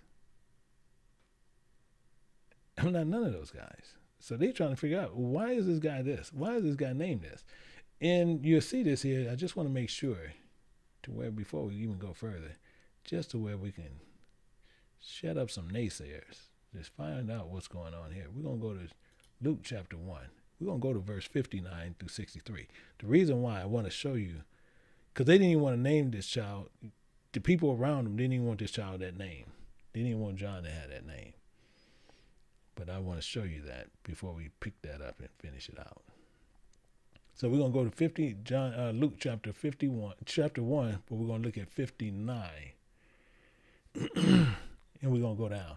It says in Luke 1:59, it says, and it came to pass that on the 8th day they came to circumcise the child, and they called him Zacharias. So they called him Zacharias after the name of his father. That's what they called him. But that ain't happening, because the angel already told him what they were going to call this child. Actually, I'm going to put that up here. I'm going to put that over here. So we ain't going to get around it. We're going to go to 1:13. I want to make sure we can't get around it. I want to highlight that. And you see it right here. It says, and the angel said unto him, fear not, Zacharias, for thy prayers have been heard. Thy wife Elizabeth shall bear a son, and thou shalt call his name John. So that's what the angel said his child name going to be, John. They named the child, the other people named the child Zacharias after his father. And his mother answered and said, no, not so. But his name shall be called John, meaning the Lord has been gracious. They know what this name means. So they know what it means, but they, no, dude, the Lord has been, who gonna name their child that? That's kind of how they taking this. Excuse me. That's kind of how they taking this. So as she's saying that, and you see it goes on more, in 61, it says, they said unto her, there is none of thy kindred that is called by that name. Ain't none of your kindred called by it. And she's a Levite. So you know they tripping. You know they tripping. Oh no, ain't nobody called by that name. And it says more, he goes on more, and it said this, and they made signs to his father. How would have him called? So he's saying, okay, we're going to go to dad because Elizabeth over here tripping. So we're going to go to the dad. We're going to talk to him. And if we talk to him, I know he'll probably most likely name him after himself, which that we've been telling her the entire time. But they gave him the tablet. And you see over there in one what he already told Zacharias. And he asked for the writing tablet, and they wrote on it saying his name is John. The Lord has been gracious. And they marveled all. They said, now, what in the hell is going on here? He was set here for a purpose. That was the reason. So this is what was going on here. And we see why that was happening. So as we see this here, and now we can go over here, and he said, same thing. He said, well then he said unto them, who art thou? So that we may answer who sent us. Because this is what they wanted to know. And he said unto them, I'm the voice of one crying in the wilderness to make straight the way of the Creator, as said the prophet Elias. Yeah, the Lord has been gracious. He's been gracious. And they which were sent were the Pharisees. It's telling you who they was. So they were disguising themselves as something else. But they was Pharisees. So the same thing is what's going on. Because they sitting there saying they holding on to a way. They holding on to a doctrine, a custom of a way that is sinful, but a way that they feel is good. That's what's going on here. They thinking the way that they have it is godly, is what they were saying, technically what they're doing. So it's telling you, so they was baptized and they had to be condemned before all people. So this is what's talking about with Moses. Same thing with those people. It says, and did every one of them learn the same spiritual doctrine. That's why he's talking about this. All of them learn the same thing. But we see here, and it tells you right here where it makes it perfectly clear. It says, and did all drink. So did all drink. They all did believe. That same, they all did drink that same spiritual drink. So they all did go into that same spiritual doctrine. And for they drank that spiritual rock that followed them. That spiritual rock that followed them. And that rock was Christ. Now, they want to sit there and tell you everything contrary to what this is. So the easiest way to show you this and show you what's going on, we got to look at it in a better way to where we can get the understanding of what's going on here. So what I want to do, I want to sit there. I want to show you something where we're going to look at some Old Testament to where we can see these silhouette pictures and get a better understanding. So I want to bring you over to, we're going to look at Exodus. We're going to go to chapter 33. We're going to pick it up at verse 12. 33 and verse 12 we're going to look at. And, and it tells us here, this piece of text here. It says, and Moses said unto the Spirit of God, seeth, thou saith unto me, bring up this people, that thou hast not let me know whom thou wilt send with me. Yet thou hast said, I know thee by name. I know thee by your ways. And thou hast also found grace in my sight. He says more. Verse 13, it says, for that reason I pray thee, if I have found grace in thy sight, show me now the way, that I may know thee, that I may find grace in thy sight, including consider this nation is thy people. So you want them to be considered as his people, meaning considered his church, his body of people. It's telling you right here, clear as day. And this is where people have a problem. This is why I say when you get into people talking about that the church started in Acts 2, and we're going to find out more that's here. Why the craziness is there. So when you look at Exodus chapter 6 and 7, and he's telling you this, And the Spirit of God is saying this. He's saying this right up clear. You're going to see him say, he says, wherefore you say unto the children of Israel, actually we want 7. I don't want that one. We want Exodus 6 and 7. It says, I will take you to me for a people, and I will be to you a God. So we know that's him. We know that's him. He said, I'm going to take you to me as a people, and I'm going to be to you a God. And ye should know that I am the Spirit of your God, which brings you out from under the burdens of the Egyptians. So he's telling you clearly who it is. In Moses, you see Moses actually getting some clarification later. Moses getting clarification later. So now people will sit there and try to tell you that he got rid of that church. That's craziness. That's craziness.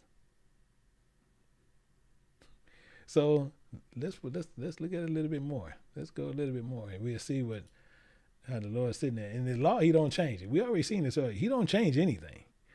And we'll see also in Leviticus chapter 24 and verse 22. We're going to pull up a little bit more information. In verse 22, it says, and ye shall have one manner of law, only one manner of law. It's not a law, or people will sit there and say this is a Adam dispensation. This is a Abraham dispensation. See, they'll bring up dispensation. They'll bring up stuff that's not even in the Bible, but they will fool you from the truth and get you to start biting onto a whole nother doctrine. And he don't change. We already seen all this. And he says, and ye shall have one manner of law, as well as the strangers, as for one of your own country, I am the Spirit of your God. So he's not changing anything. Anything. Actually, I want you to see a couple of pieces here, just to get a better understanding. I want you to see Amos, and we're going to look at chapter 5. And the reason we're going to chapter 5 because they want to change things, and you shouldn't change nothing, because he said he don't change. He said he don't change, but they changed them. It says here in Christ's speech, he says, I despise your feast days. And your feast day don't mean nothing but teaching, your teaching days. That's what he's saying. So it's not complex. So all feasts mean is teaching. So we know, he said, I despise your teaching days. They didn't change them from Sabbath day to Sunday. They didn't change these. He says, I will not smell your solemn assembly. So when you guys gather together, I won't even smell them because I can't stand them. Just as I said, we got to keep these in our pocket. We got to keep them in our pocket, because if not, you'll be deceived. But some people going to willfully be deceived. And them the ones that, whatever happens, because no matter what, you're going to let a man talk you out of it. Out of what you actually seeing, what we're putting up on the board. And you see this in Malachi chapter 3, verse 6. He said, for I am the Lord, I change not. He ain't changing. He's not changing. That's a full thought there. He's not changing nothing. But people, oh no, that was for them. That was for them back there. That was for the old. No, it's not. He said he ain't changing nothing. He's the same yesterday, today, and forever. In fact, as he said this here. But people will sit there and say, oh no, that's one dispensation, this another dispensation. That's craziness. Psalms 89, and we go back and we just recapping some of this. Psalms 89:34, because we're gonna tear up something else, really getting into it. It says this here. In Psalms 89:34, it says, my covenant will I not break, nor alter the thing that's going out of my lips. He's not changing nothing. He's not changing nothing. So as we see these things and we see what's going on, people is condemning ones and committing the ones to change to the instructions. But then you get in the book of Acts and you get these statements. You get all these crazy statements that people start talking about. And we'll see some of these. And I'm going to go one place real quick to where we can find out a little bit more information and try to get behind the driver on what they're doing and the craziness that people do. In Acts chapter 13 and verse 26, telling you this. It says, men and brethren, children of the stock. You see how you're saying of the stock? Meaning you coming directly from Abraham, but people will sit there and say, oh no, he's taking the spiritual something now. It's crazy. I'm telling you, people believe this. People of the stock of Abraham, whomsoever among you feareth God. To you, the word of this salvation sent. And he's basically just telling you this and what's happening here.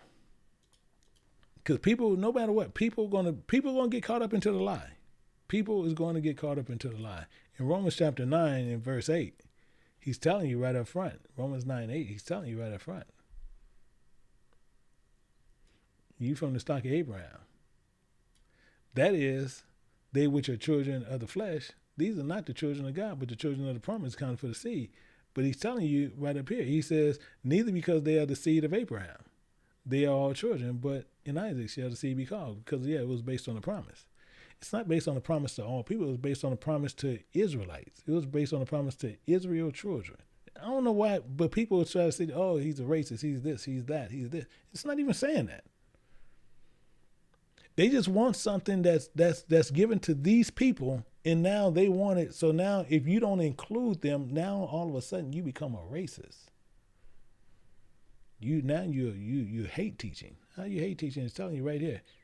Those who from the stock of Abraham is telling you right up front. And whosoever among you, not talking about now, not talking about a whole bunch of other people. Whosoever among you. It's the word, because the word is not going to fit for everybody. Because not as though the word of God is taking none effect. For they are not all Israel, which are of Israel. So we have to keep these in mind as we go down through here.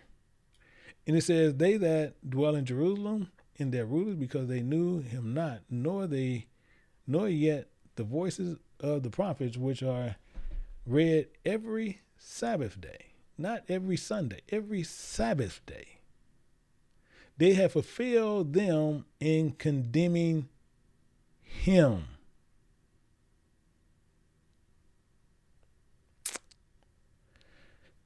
I want to show you a little bit more on this. We want to dig. I want to show you something. Just go a little bit more with this. We're going to look at Acts chapter 18. Acts 18, verse 4. You see this here. And it says, and he reasoned in the synagogues every Sabbath day and persuaded the followers of Christ and the Greeks. But they changed it. They changed this to Sunday. So they did something that they weren't supposed to do, but then they'll sit there and they say, oh yeah, he came on the first day of the week. No, that's not the truth. They just use that as a catchphrase of where they can worship on. Because the same thing tells you right here. In Hebrews chapter 13:8, it says, Yahweh Shai the Messiah, or Jesus Christ, the same yesterday, today, and forever. Because why? He's not changing. He's not changing anything. He's not changing absolutely nothing. So we see what's going on, but then the problem becomes on what's actually happening all the time, because now people sit there and they'll tell you about this crazy thing of Pentecost. This crazy thing of Pentecost. And they'll sit there and say, this is when the church started. This crazy thing of Pentecost. And the first place they're going to run to, and you got many churches do it. Many churches do it. They go to Pentecost. They go to Acts chapter 2. They go right here. Acts 2, verse 1. It says, the day of Pentecost was fully come, and they were all on one accord. It was all in the one language. In one place. It's telling you right up front, because we know what some of this stuff means. Now we know what stuff means, so we can properly go through here. We can properly go through here. So now Pentecost is fully come. They're on one accord in one place. Remember what we're looking at in translations, telling you the meaning of words of another language. Language is talking about on one accord. They deal that one language. That's why it's saying that one accord is telling you the same thing. They want one language. They're on the same agreement. Transliteration don't tell you anything, but it just shows you the pronunciation, which just changed the letters of the alphabet. So now we know that. Corresponding with the sounding thing where we can see what it's talking about. But when it's translated from the name of Paleo, which is the ancient Hebrew, which is the followers of Christ in the spiritual meaning, to the Greek and translated into the English language, and then it just did not change over to the functions of the meanings, which is behind the words that's being spoken. That's it. Nothing more, nothing less. So the transliteration is being used to be changed the character from Paleo, the ancient Hebrew cultural language, later written in Greek, and not changed that God has spoken in his word or his meaning. But you have people who change not just the letters, but the written in another language for another agreement. You follow me? I'm telling you, this is what's happening. So the word in the text was translated into these words for the text of another. So the language becomes also of another. That's why they made it of another. That's why they moved it over to Sunday. It made of another. So it goes this with Pentecost. Pentecost had a transliteration also. I'm telling you, you can't get around it. It has a transliteration. But in changing the letters and then it translated to Pentecost, it didn't, when it changed to Pentecost from its original meaning, it didn't change the meaning, but people have changed the meaning. In all, Pentecost mean is Feast of Weeks. Nothing more, nothing less. Feast of the Lord's practice, that's 3 times a year, and that's all rolled into one. Literally what it is, and we're going to start looking at some of this. See, because one of the feasts, in the feast mean teachings. Teaching. So one of the feasts is, you'll see, is unleavened bread.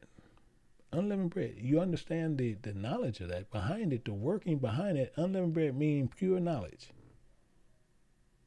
And you do that for 7 days as it's appointed in the month of Abib. And so most people are talking about, the month of Abib is this year, the month of Abib is that year. Month of Abib has a meaning. I get what people are talking about the month of the time, but Abib meaning young ear. That's all it is. You tender ear. You don't get everything. We just came out of bondage, so you got a young ear. You got a baby ear. And we had to appear before God in the ways of sin, and we got to confess to God in the sins for that remembrance. So we won't be getting back into them. And including, we have another, which is another feast, which is a teaching. And we have to learn of the harvest, which is wisdom. So we have to remember the harvest, remembrance, baptism, condemn those things, which is what you're going to bring in. The harvest is the first fruits. And that's the works of our labors. That's all it's talking about. Then you have the Feast of Ingathering. We're gonna see all this in 1 second. But I'm just kind of letting you know what's going on. What's going on? Pretty much just letting you know what's going on. And you have the Feast of Ingathering, meaning the Feast of Weeks, meaning Pentecost. That's all it is. So once it comes full circle at the end of the year, and what it is, you have this gathering and labor of the field, and the parables, all that you learn, the riddles, the dark speeches, and other field, all this must appear before Pentecost, the Feast of Weeks. And with all the men, you have this same understanding, and then they will start speaking in other tongues, the customs and truths. Now you get it? It's not complex, but we're going to go through it. We're going to go through it because we got to see it. Because the lie is taught. The lie is taught. We just correcting the lies. Just like I said, once you ring a bell, you can't unring it. So the same thing is this here. You'll see this here. And this is why you see when it changed over, when you first got wind of the change. It's one that people, they said, this is a horrible doctrine. It's a horrible book. This and that. It's Book of Tobit. Book of Tobit. Well, we're going to look at the Book of Tobit. We're going to look at verse 1. We're going to look at verse 1. Because I'm going to tell you, this is when it actually changed over to Greek. Remember they had to change that, the writings, as I told you? They had to change that. So what it changed from the ancient Hebrew writings, but then it went from the Paleo, and then it went into the Greek writings. And that's what happened. It says, now when it was come home, again, my wife and Anna was restored unto me in my son Tobias in the feast of Pentecost. You see, it's right there. First, boom, right on the scene. It was the Pentecost, the ingathering, the holy feast. So why did they sit there and they try to tell you the first time it happened is in the New Testament? This is why I said, but I'm telling you, it comes and it really behooves me. The reason why I just sit there and I like to tell you, it's your own dang fault. When you still, no matter what, you're going to hold to whatever doctrine where you ever sitting and they show you a lie. It's crazy to me. I'm telling you, it's crazy to me. Because they'll sit there and no matter what, these people can tell you whatever lie they want to tell you, and you will sit there and you will still go in your pocket and give them money. And Pentecost is right here. But that's not all. Let's go a little bit more. But hopefully I'm staying calm enough because I'm kind of boiling right now. But hopefully I'll stay calm. Hopefully I'll stay good and calm. But the main thing is we're looking at Second Maccabees. We're going to look at chapter 12, and we're going to go down to verse 32. Verse 32. We want to look at that one also. And we want to get a better understanding on that one because we're going to see it again. And you see it here. You see what it was translated. It's in Greek. And then it was translated to English. And just right there, it says, and after the feast called Feast of Weeks, Pentecost, they went forth against Garius and the governor of Idumea. Telling you right there. Telling you right here in front of you. So we see that here. And now we just need to understand fully this Feast of Weeks. We need to understand what that means. And like I showed you, we're going to see some stuff that all happened. And we're going to understand what goes on. So let's go back over here to Acts. And we're going to see what goes on. So we're going to see some stuff. And we're going to see the correlation. We're going to see what's happening. And it's going to educate all of us.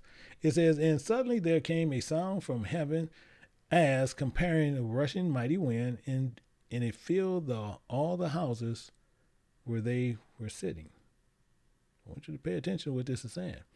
So this sound and it's rushing the winds and the field and the house and all this stuff going on. But I want you to keep this verse in mind. Don't put a star by the verse. If you're reading it with your Bible, put a star by the verse. Please do that for me. I appreciate it. And we're going to see this here. Verse 3.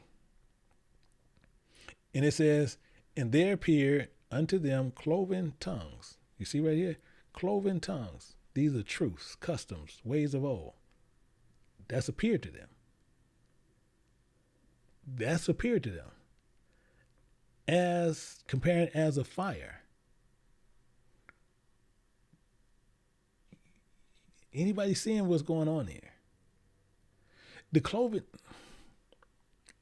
let me see. The cloven tongues, and it's doing it in fires. Not saying speaking, it's talking about truths and customs and stuff of old. And it's coming down in cloven tongues as a fire. It was set upon each of them. Okay. Hopefully we get that. Let's go down to verse 4. And you'll see what happens here. And then it says, and they were filled with the Holy Ghost. Watch what happens. See, this is the clearest part here. It says, and they were filled with the Holy Ghost and began to speak in other customs. They begin to speak in other customs. Actually, I'm going to tell you what, let's unhighlight stuff, okay? Yeah, please just bear with me because I just want to make sure we all get this. Let me clear this page. And let me go back here. So, the reason why, why this go there? I want to go back to Acts. We got to go back to Acts chapter 2. Oh, yeah, that's cool too. Okay, so now we're looking at this, and I want to show you what's going on. So now we see in these cloven tongues, I want to highlight that. We got the cloven tongues. I want you to pay attention to that. Don't get out of that. But they appeared. I want you to pay attention to that. They appeared. And they appeared like a fire. These old customs and stuff that these ways, these is of old, that's what appeared to them. But it's like a fire. So now, as that happened, and it sat upon them, they were filled with the Holy Ghost. So you gotta remember, these are old customs. These are old customs that they're getting. But then they begin to speak in other tongues. Now they talking about some other customs. They saying out their mouth, they speaking these other customs. I want to make sure that everybody is getting this. So if you guys getting it, just make sure you get, because this getting ready to just tear everything, which is everything going to be torn down. The entire house is going to get torn down on this. So I just want to make sure everybody getting this as we moving forward with this presentation. So just put in yes, yes, yes, and we'll get it from there. But I want to make sure that everybody get it. If you don't get it, then let me know, then I can see it. So I see everybody they getting what's going on. So that's good. Appreciate it. So we see what's going on. So what they doing, they start spitting out these other customs. So they spitting out these other customs. They're not talking about the customs. They're not talking about the customs of old. They talking about customs of what's going on that they like they doing right now. Let's just take it. Let's just take it to that part. But before we do, I want to show you something. I want to show you something which they see one thing, but they speaking something else.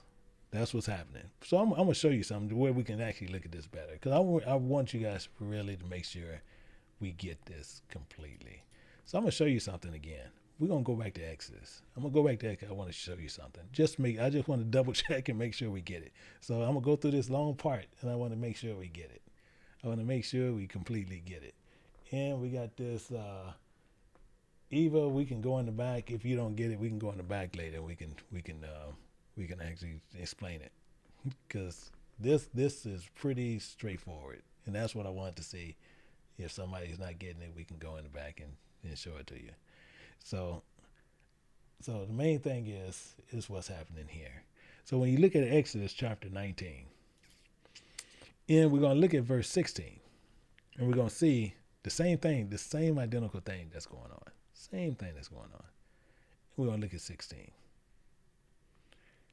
And you'll see right here. And then I'm just going to start going down. Because we got to go down. We're going to go down a little bit of ways. That's why I'm gonna go down.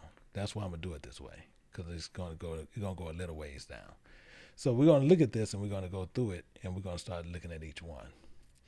So it says, and it came to pass on the third day in the morning that they were thunderings and lightnings and thick cloud upon the mount, and the voice of the trumpet exceedingly loud, so that all the people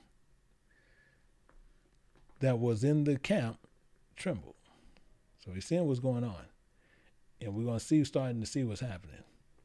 And it says, and Moses brought forth the people out of the camp and met with God. And they stood at the neither part of the mount. And the mount was all together on a smoke, because the Spirit of God descended upon it in a fire. You kind of see what's going on, because you're seeing the correlations, but we're going to get more into the correlations. And it's saying, and it descended in the mount, and it says, smoke and thereof ascended, and in the smoke of a furnace, and the whole mount quaked greatly. You seeing what's going on. But you see, when that cloud came down, that was the covering, that was the body of Christ. That's what you keep in mind. But let's keep going down. It says, when the voice trumped, the sound locks louder and louder, and Moses spake, and God answered. And time to bounce. Moses speak, God talk, time to go. Technically, they even did that. They said they don't want to hear that voice no more. And it says by voice. And the Lord came down upon the mount, and upon the top of the mount, and the Spirit of God called Moses up to the mount. And Moses went up. Now I know it's time to go. Because I know this is what people doing. This is why people are sitting there saying, hey, if he speak anymore, we're going to die. Because this is what's going on. But let's keep going down. It says, and the Spirit of God said unto Moses, go down, charge the people, lest they break through in the Spirit of God to gaze, and many of them perish. Because they come up here, I'm going to take them out. Technically what he's telling them. He said, and let the priests also come near to the Spirit of God, sanctify themselves, lest the Spirit of God break forth upon them. And Moses said unto the Spirit of God, the people cannot come up to the Mount Sinai, for thou chargest us, saying, set bounds about the mountain and to sanctify it. So he said, hey, we can't do it. You told us not to do that. So we're going to go back a little bit. So now we're going to go down to verse 24. And then it said, and the Spirit of God said unto him, away, get thee down, go thou, come thou up, including Aaron with thee. So you go down there, you get Aaron, but you bring his butt up here. He says, but let not the priests, including the people, break through to come up unto the Spirit of God, lest he break forth upon them. So he's telling him right up front what not to do. He says, so Moses went down and unto the people, and he spake unto them. So now we're going to get in a little bit more on what's going on here. So now let's find out a little bit more. So as he's sitting there, let me move this down. And we're going to see some of this utterance on what's happening. So it said they were filled, and then they were speaking in other tongues. And then it says, as the Spirit gave them utterance. But we want to know what this utterance is. So we're going to find out what's going on. Because this is the same thing that's going on. So let's go back over, and we're going to look at some parts over here. We're going to look at some parts over here. So you're going to see this, and you're going to see something that's going to go down. Actually, before we do that, let's keep moving this one down. So it says, and there were dwelling in Jerusalem Jews, these faith followers of Christ, devout men. They're not devout as what you think. That's the point. That was the point of this. They're not devout as you think they are. Out of every nation under heaven. Because the same thing is, people sit there and they teach on Job. They teach Job was a good man. He was this and that. Okay. So then, if so, then they need to explain Job chapter 32, verse 1. Then they need to explain that. It says, and these men ceased to answer Job because he was righteous in his own eyes. The same as these guys over here. Because that's why they came down on their shoulders in these things, but they started speaking about these jacked up ways that they're doing. That's what's going on here. That's what's happening here.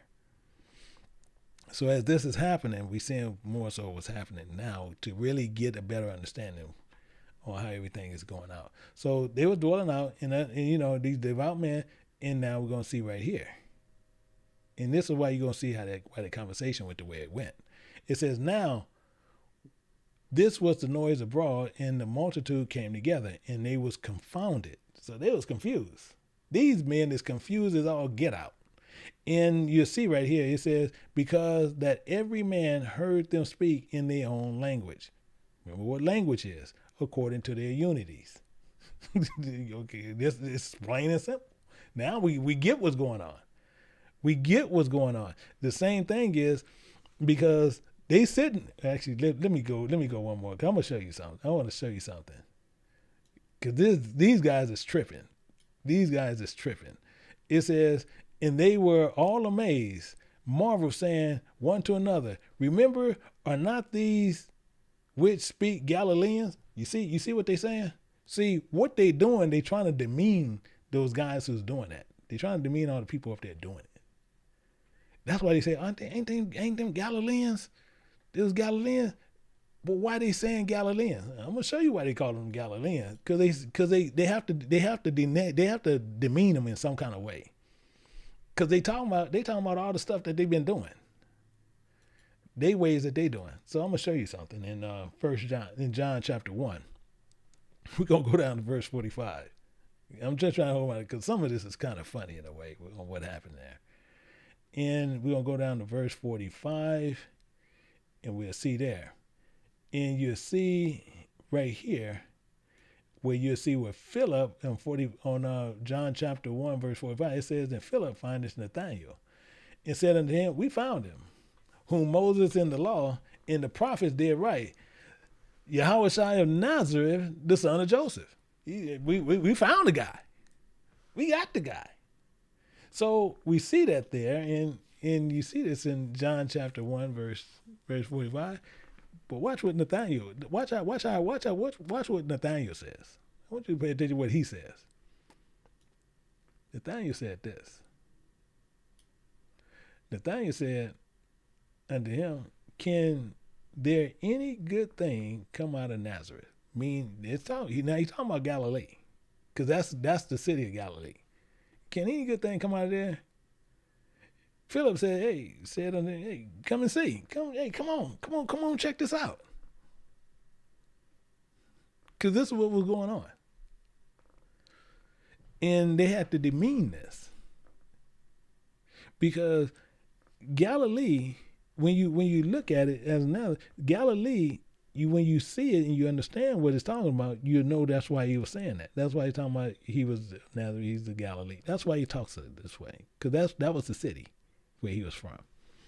And they didn't say anything good thing come out of there. That's why these men sitting there saying that. I can change this. Cause that red gonna get on my nerve. So as we're looking at that, we're gonna look at verse 8. And you're gonna sit there and see. It says, and how here we every man in our own tongue, in our own ways, our own truths, our own custom. They hearing this stuff. Wherein we were born, when they were brought forth. So every kind of custom that they had, every kind of stuff that they were growing up on, they hearing it, and it's hearing like it's crazy. And they're hearing these dudes talking this trash. Technically, how they taking it. These dudes sitting there, I'm talking about killing a doctrine that they believe. And they sitting there, watch, it's Corinthians, Medes, Edomites, dwellers in Mesopotamia, Judea, Cappadocia, Pontus, in Asia, Phrygia, Phrygia, some people pronounce it different, and Pamphylia. You got all these places in Egypt and parts of Libya and Cyrene, and strangers of Rome and followers of Christ, and Perselites and Crees and Arabians. You see what's going on here. You see what's going on, and they talking all what these people have done. They up there talking like they up there like singing canaries to everybody about all what they've been doing. And everything that they are doing, they thought in their own eye, they was righteous in their own eyes. Like Job. So they sitting there and this stuff is going on. And as it's going on, and they saying, but it creeds Arabian in other tongues that the wonderful works of God. It's in the wonderful work because he's telling on them. But watch what happens. Watch what happens here in verse 12. And it says, and they were amazed and were in doubt, saying one to another, what meaneth this? There you go. There you go. What meaneth this? These dudes over here telling us, they squilling on us. Let's get a little bit more here. I want to show you something. I want to just remind you of something. 1 Corinthians chapter 14, verse 22. Verse 22. And we just going to get the better part of this. Because they ain't who they say they are. It says, wherefore tongues, they're telling you, are signs for them that believe not. I'm sorry, I am so polished. So you see them talking in other tongues over there. They didn't believe. They faking it. Devout. Oh yeah, I'm this, I'm that. The same people, like, they'll be on a diehard football or basketball team, and as soon as they lose, and then whatever team wins, then that's who they always been with. They call them band riders. Pretty much the same thing. They just being band riders. They go in there. It's like a hangout. They can hang out and have. It's like a culture club. Kind of what these buildings they call churches today. It's a culture club. So that's what it's for tongues, for signs of them that believe not, but to them that believe not, but prophesying serveth not for them that believe not, but them that which believe. So them the ones up there believing, them the ones up there telling it. Okay, I gotta stop laughing. I gotta move down, because if not, this is actually kind of funny. So and they're telling you what they did. So the others, it's what they good at doing this. Others mocking, saying these men is full of wine. No, dude, I know how to get out of this. I know how to get out. They drunk. These men is drunk. Telling on us like this. They drunk. That's what they saying. These men got to be drunk. But they telling on them. So as we see this, Peter had to tell it. Peter had to sit there and tell them. Peter standing up, the 11, and lifted up his voice and said unto them, you men of Judea, all that dwell in Jerusalem, have ye known this and hearken unto my words?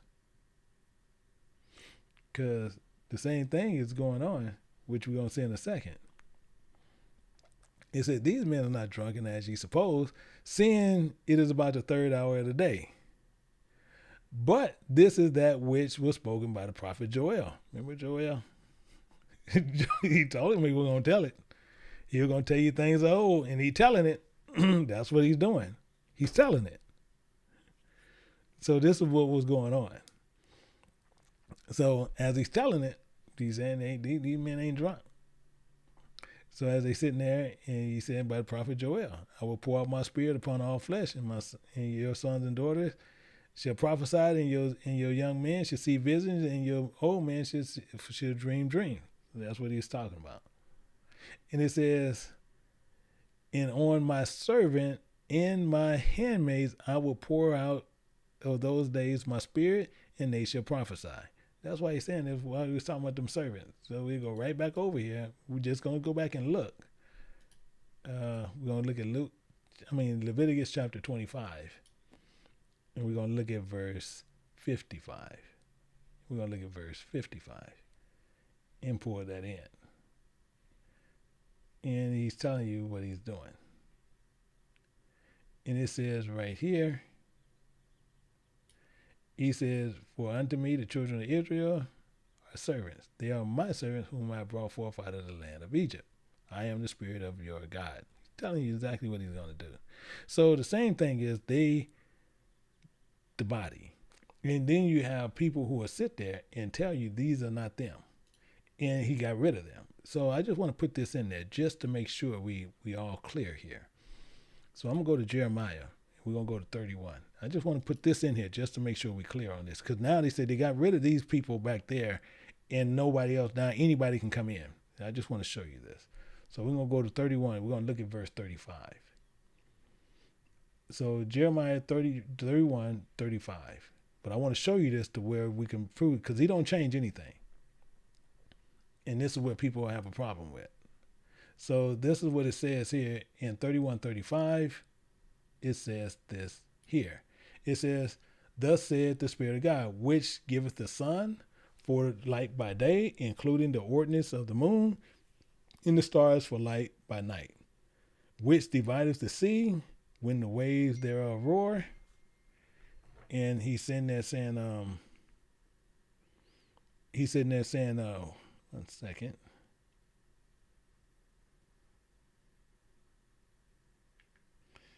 He said, when the waves roar, and then the Spirit of hosts, the Spirit of God of hosts, is his name. Now watch what happens here in verse 36, because he's going to make some things very, very clear to anyone. He says, if those ordinances, if all that stuff don't work, depart from me, saith the Spirit of God.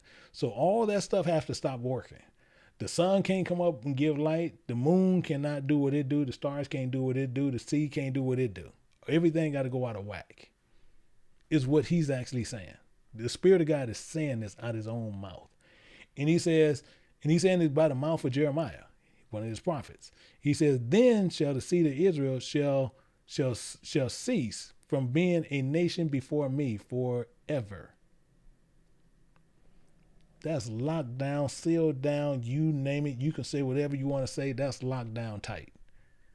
But people will sit there, oh no, he got rid of them. Now anybody, he's telling you out of his own mouth. You do this happen, yeah, I get rid of him. But he doubles down on this. He doubles down. Thus said the Spirit of God. So he's going to talk some more.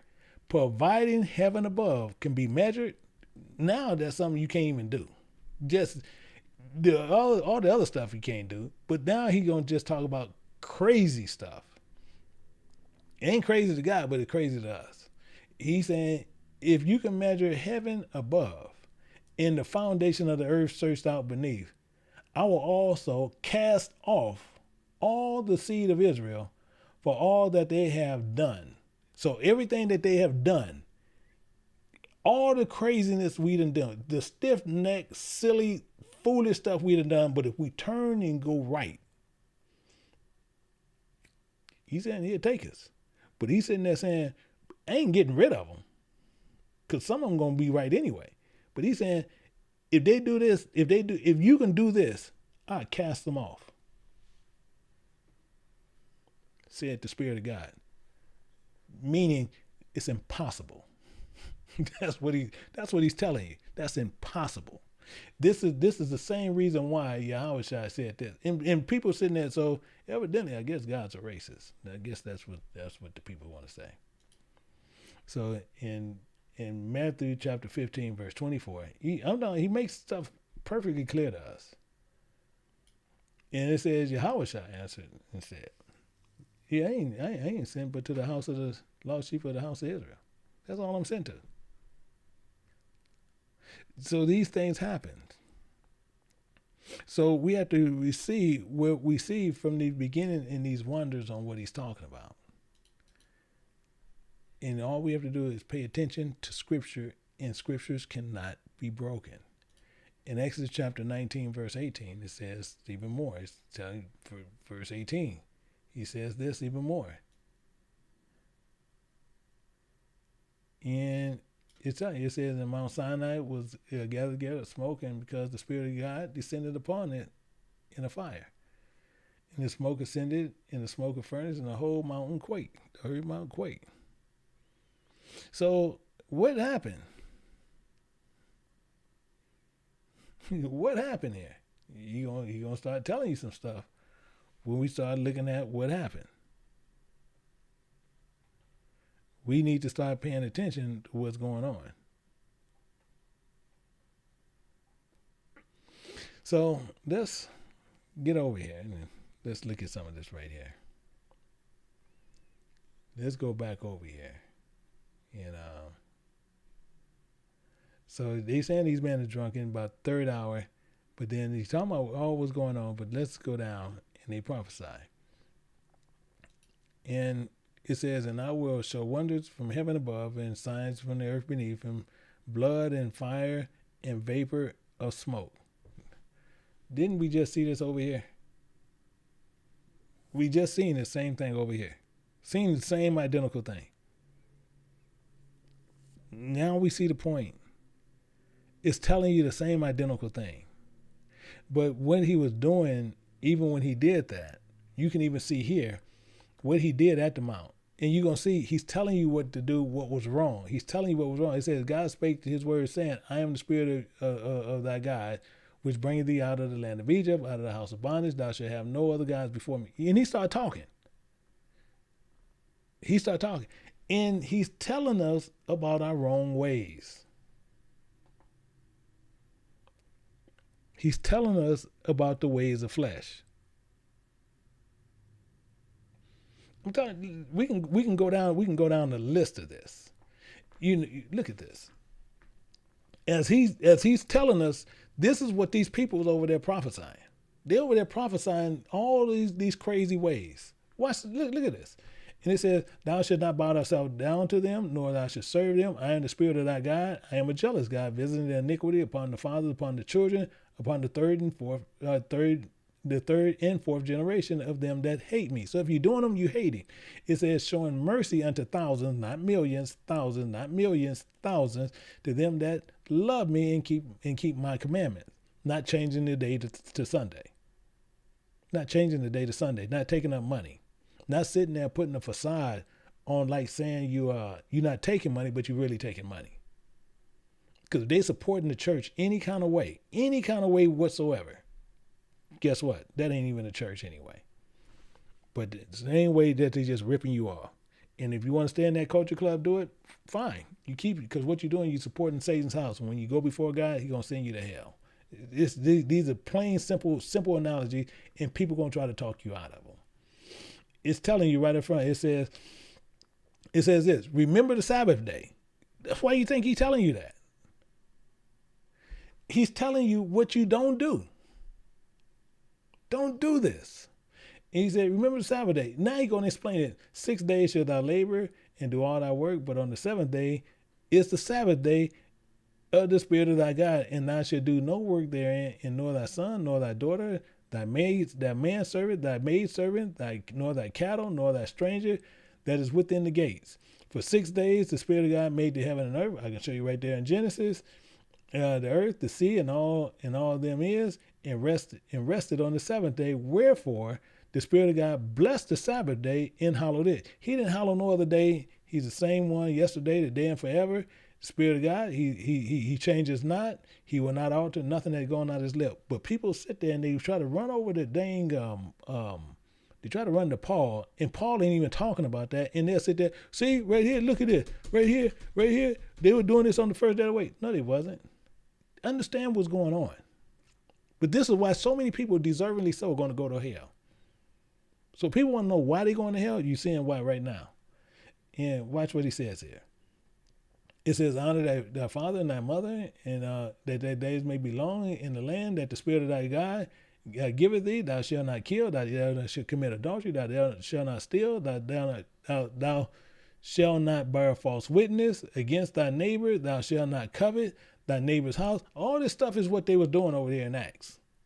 All this stuff. And this is what they actually saying. That's what they say. Oh, they drunk. Oh, they drunk. No, they wasn't. They're not drunk. They telling you about your ways. They telling you about your ways.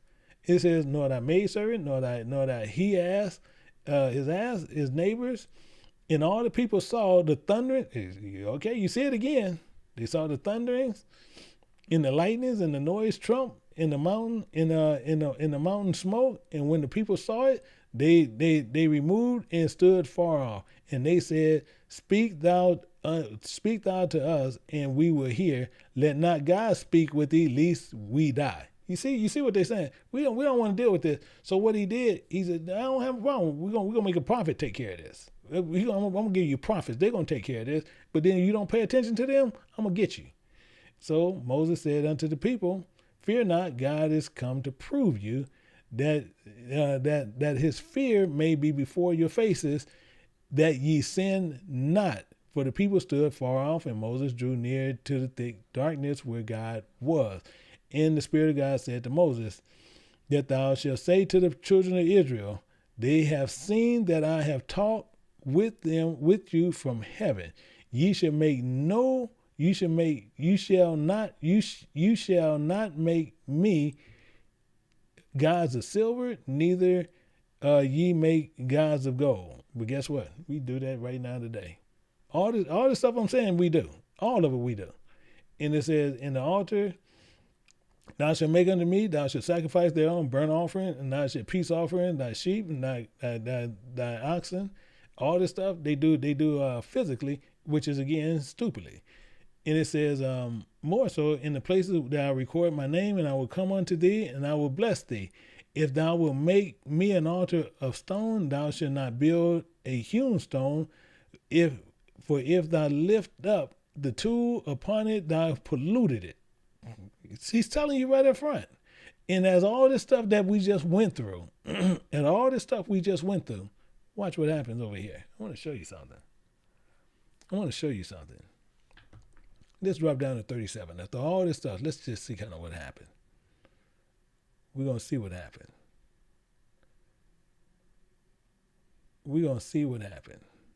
And I'm going to change this, see if this will change to yellow. Yeah, it is. Okay, 37. So what happened is, it says, and when they had heard this, they was pricked in their hearts and said unto Peter and to the rest of the apostles, men and brethren, what shall we do? Dang, these dudes, okay, dang. Dang, dude, what should we do, man? These dudes got us, man. Okay, we caught with our hand in the cookie jar. We caught. They just being straight up. So we look at verse 39. And Peter said unto them, remember. That's all this repent mean. Remember. But they'll tell you something crazy. It says, remember and be condemned, every one of you, in the way of Yahweh the Messiah, the anointed one, for the remissions of sin. Get out the sin business, bro. And ye shall receive the gift of the Holy Ghost. Just telling you right up front. Right up front. Watch what happens. And you see right here, and to promise you your children and all that fear afar, and many as the Creator our God shall call. So it's telling us right up front. But we're gonna still mosey down a little bit. The reason why we need to mosey down some, because we want to know exactly what is going on. So we're gonna see it here, and we're gonna see this here. So let's go down to verse 40. Let's go down to verse 40. And it says, in many other words did he testify and exhort. He advised, saying, save yourselves from this untoward generation. I don't know what part it says. Then they gladly received the word, were condemned. In the same day were added unto them about 3,000 souls.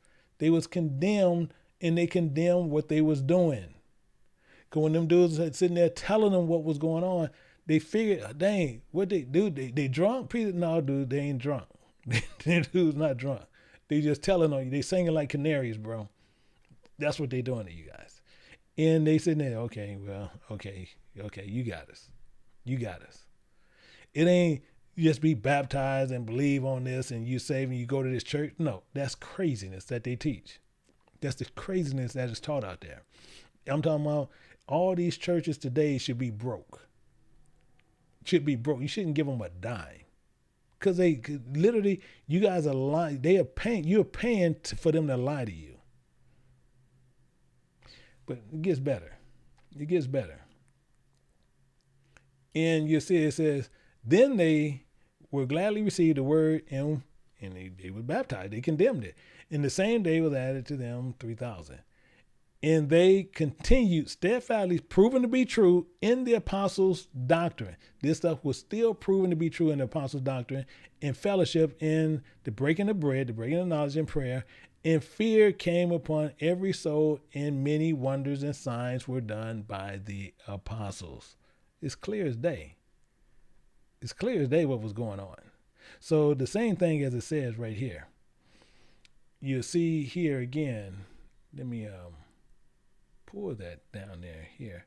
Let's go back over to 1 Corinthians just to make sure we clearly get this.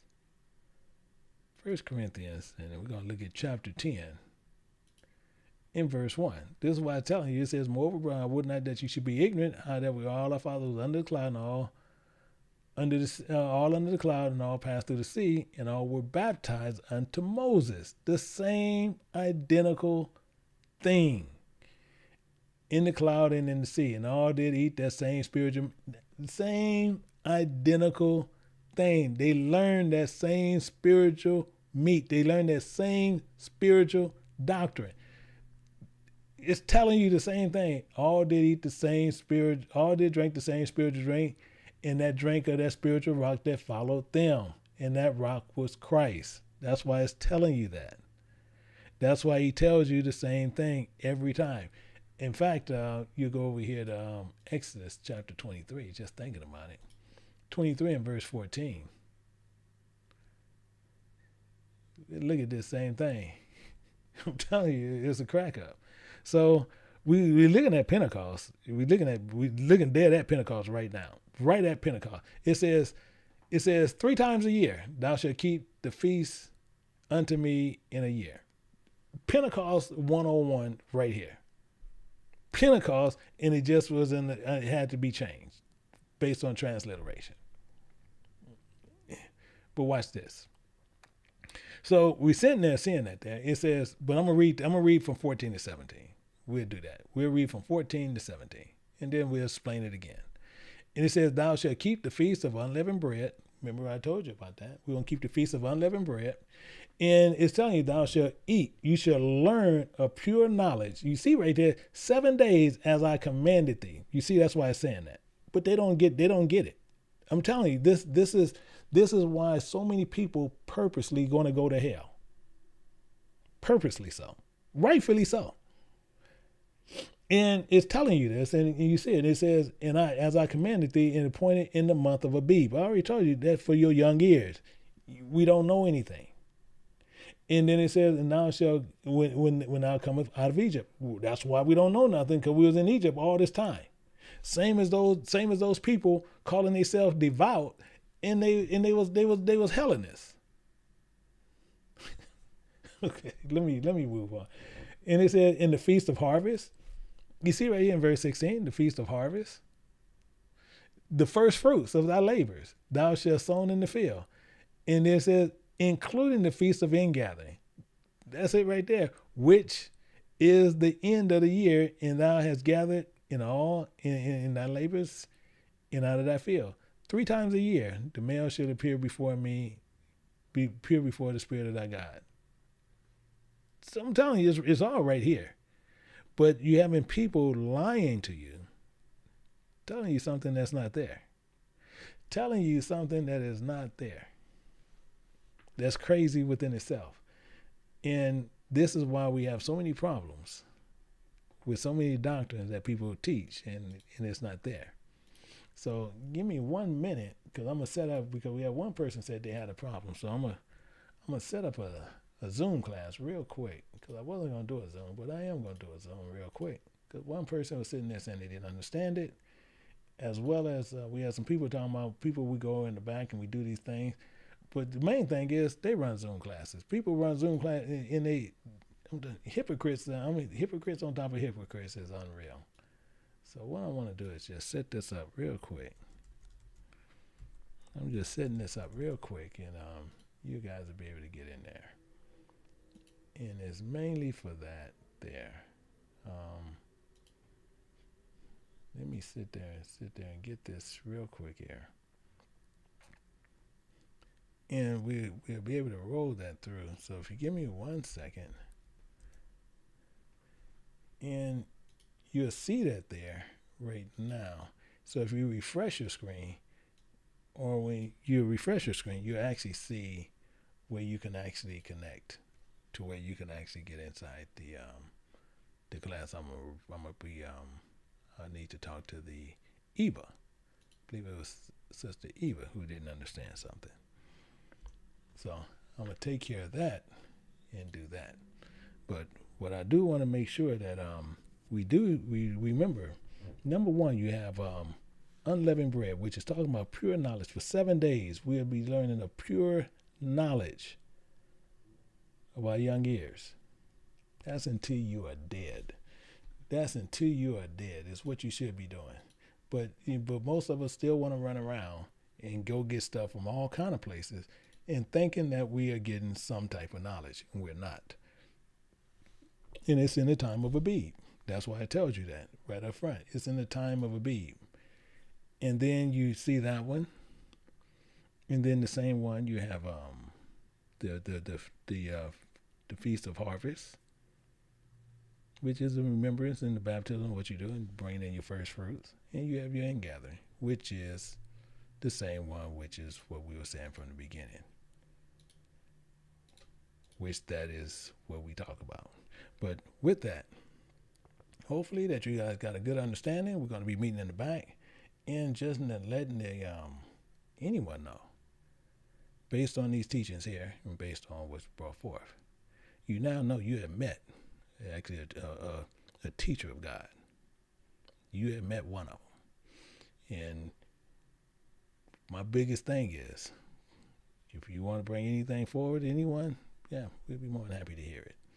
So with that, I say to each and every one, until next time. And we're going to be picking up tomorrow. We're going to be doing the Jesus prayer tomorrow. So with that, we'll be doing that. So until then, I say to each and every one, shalom.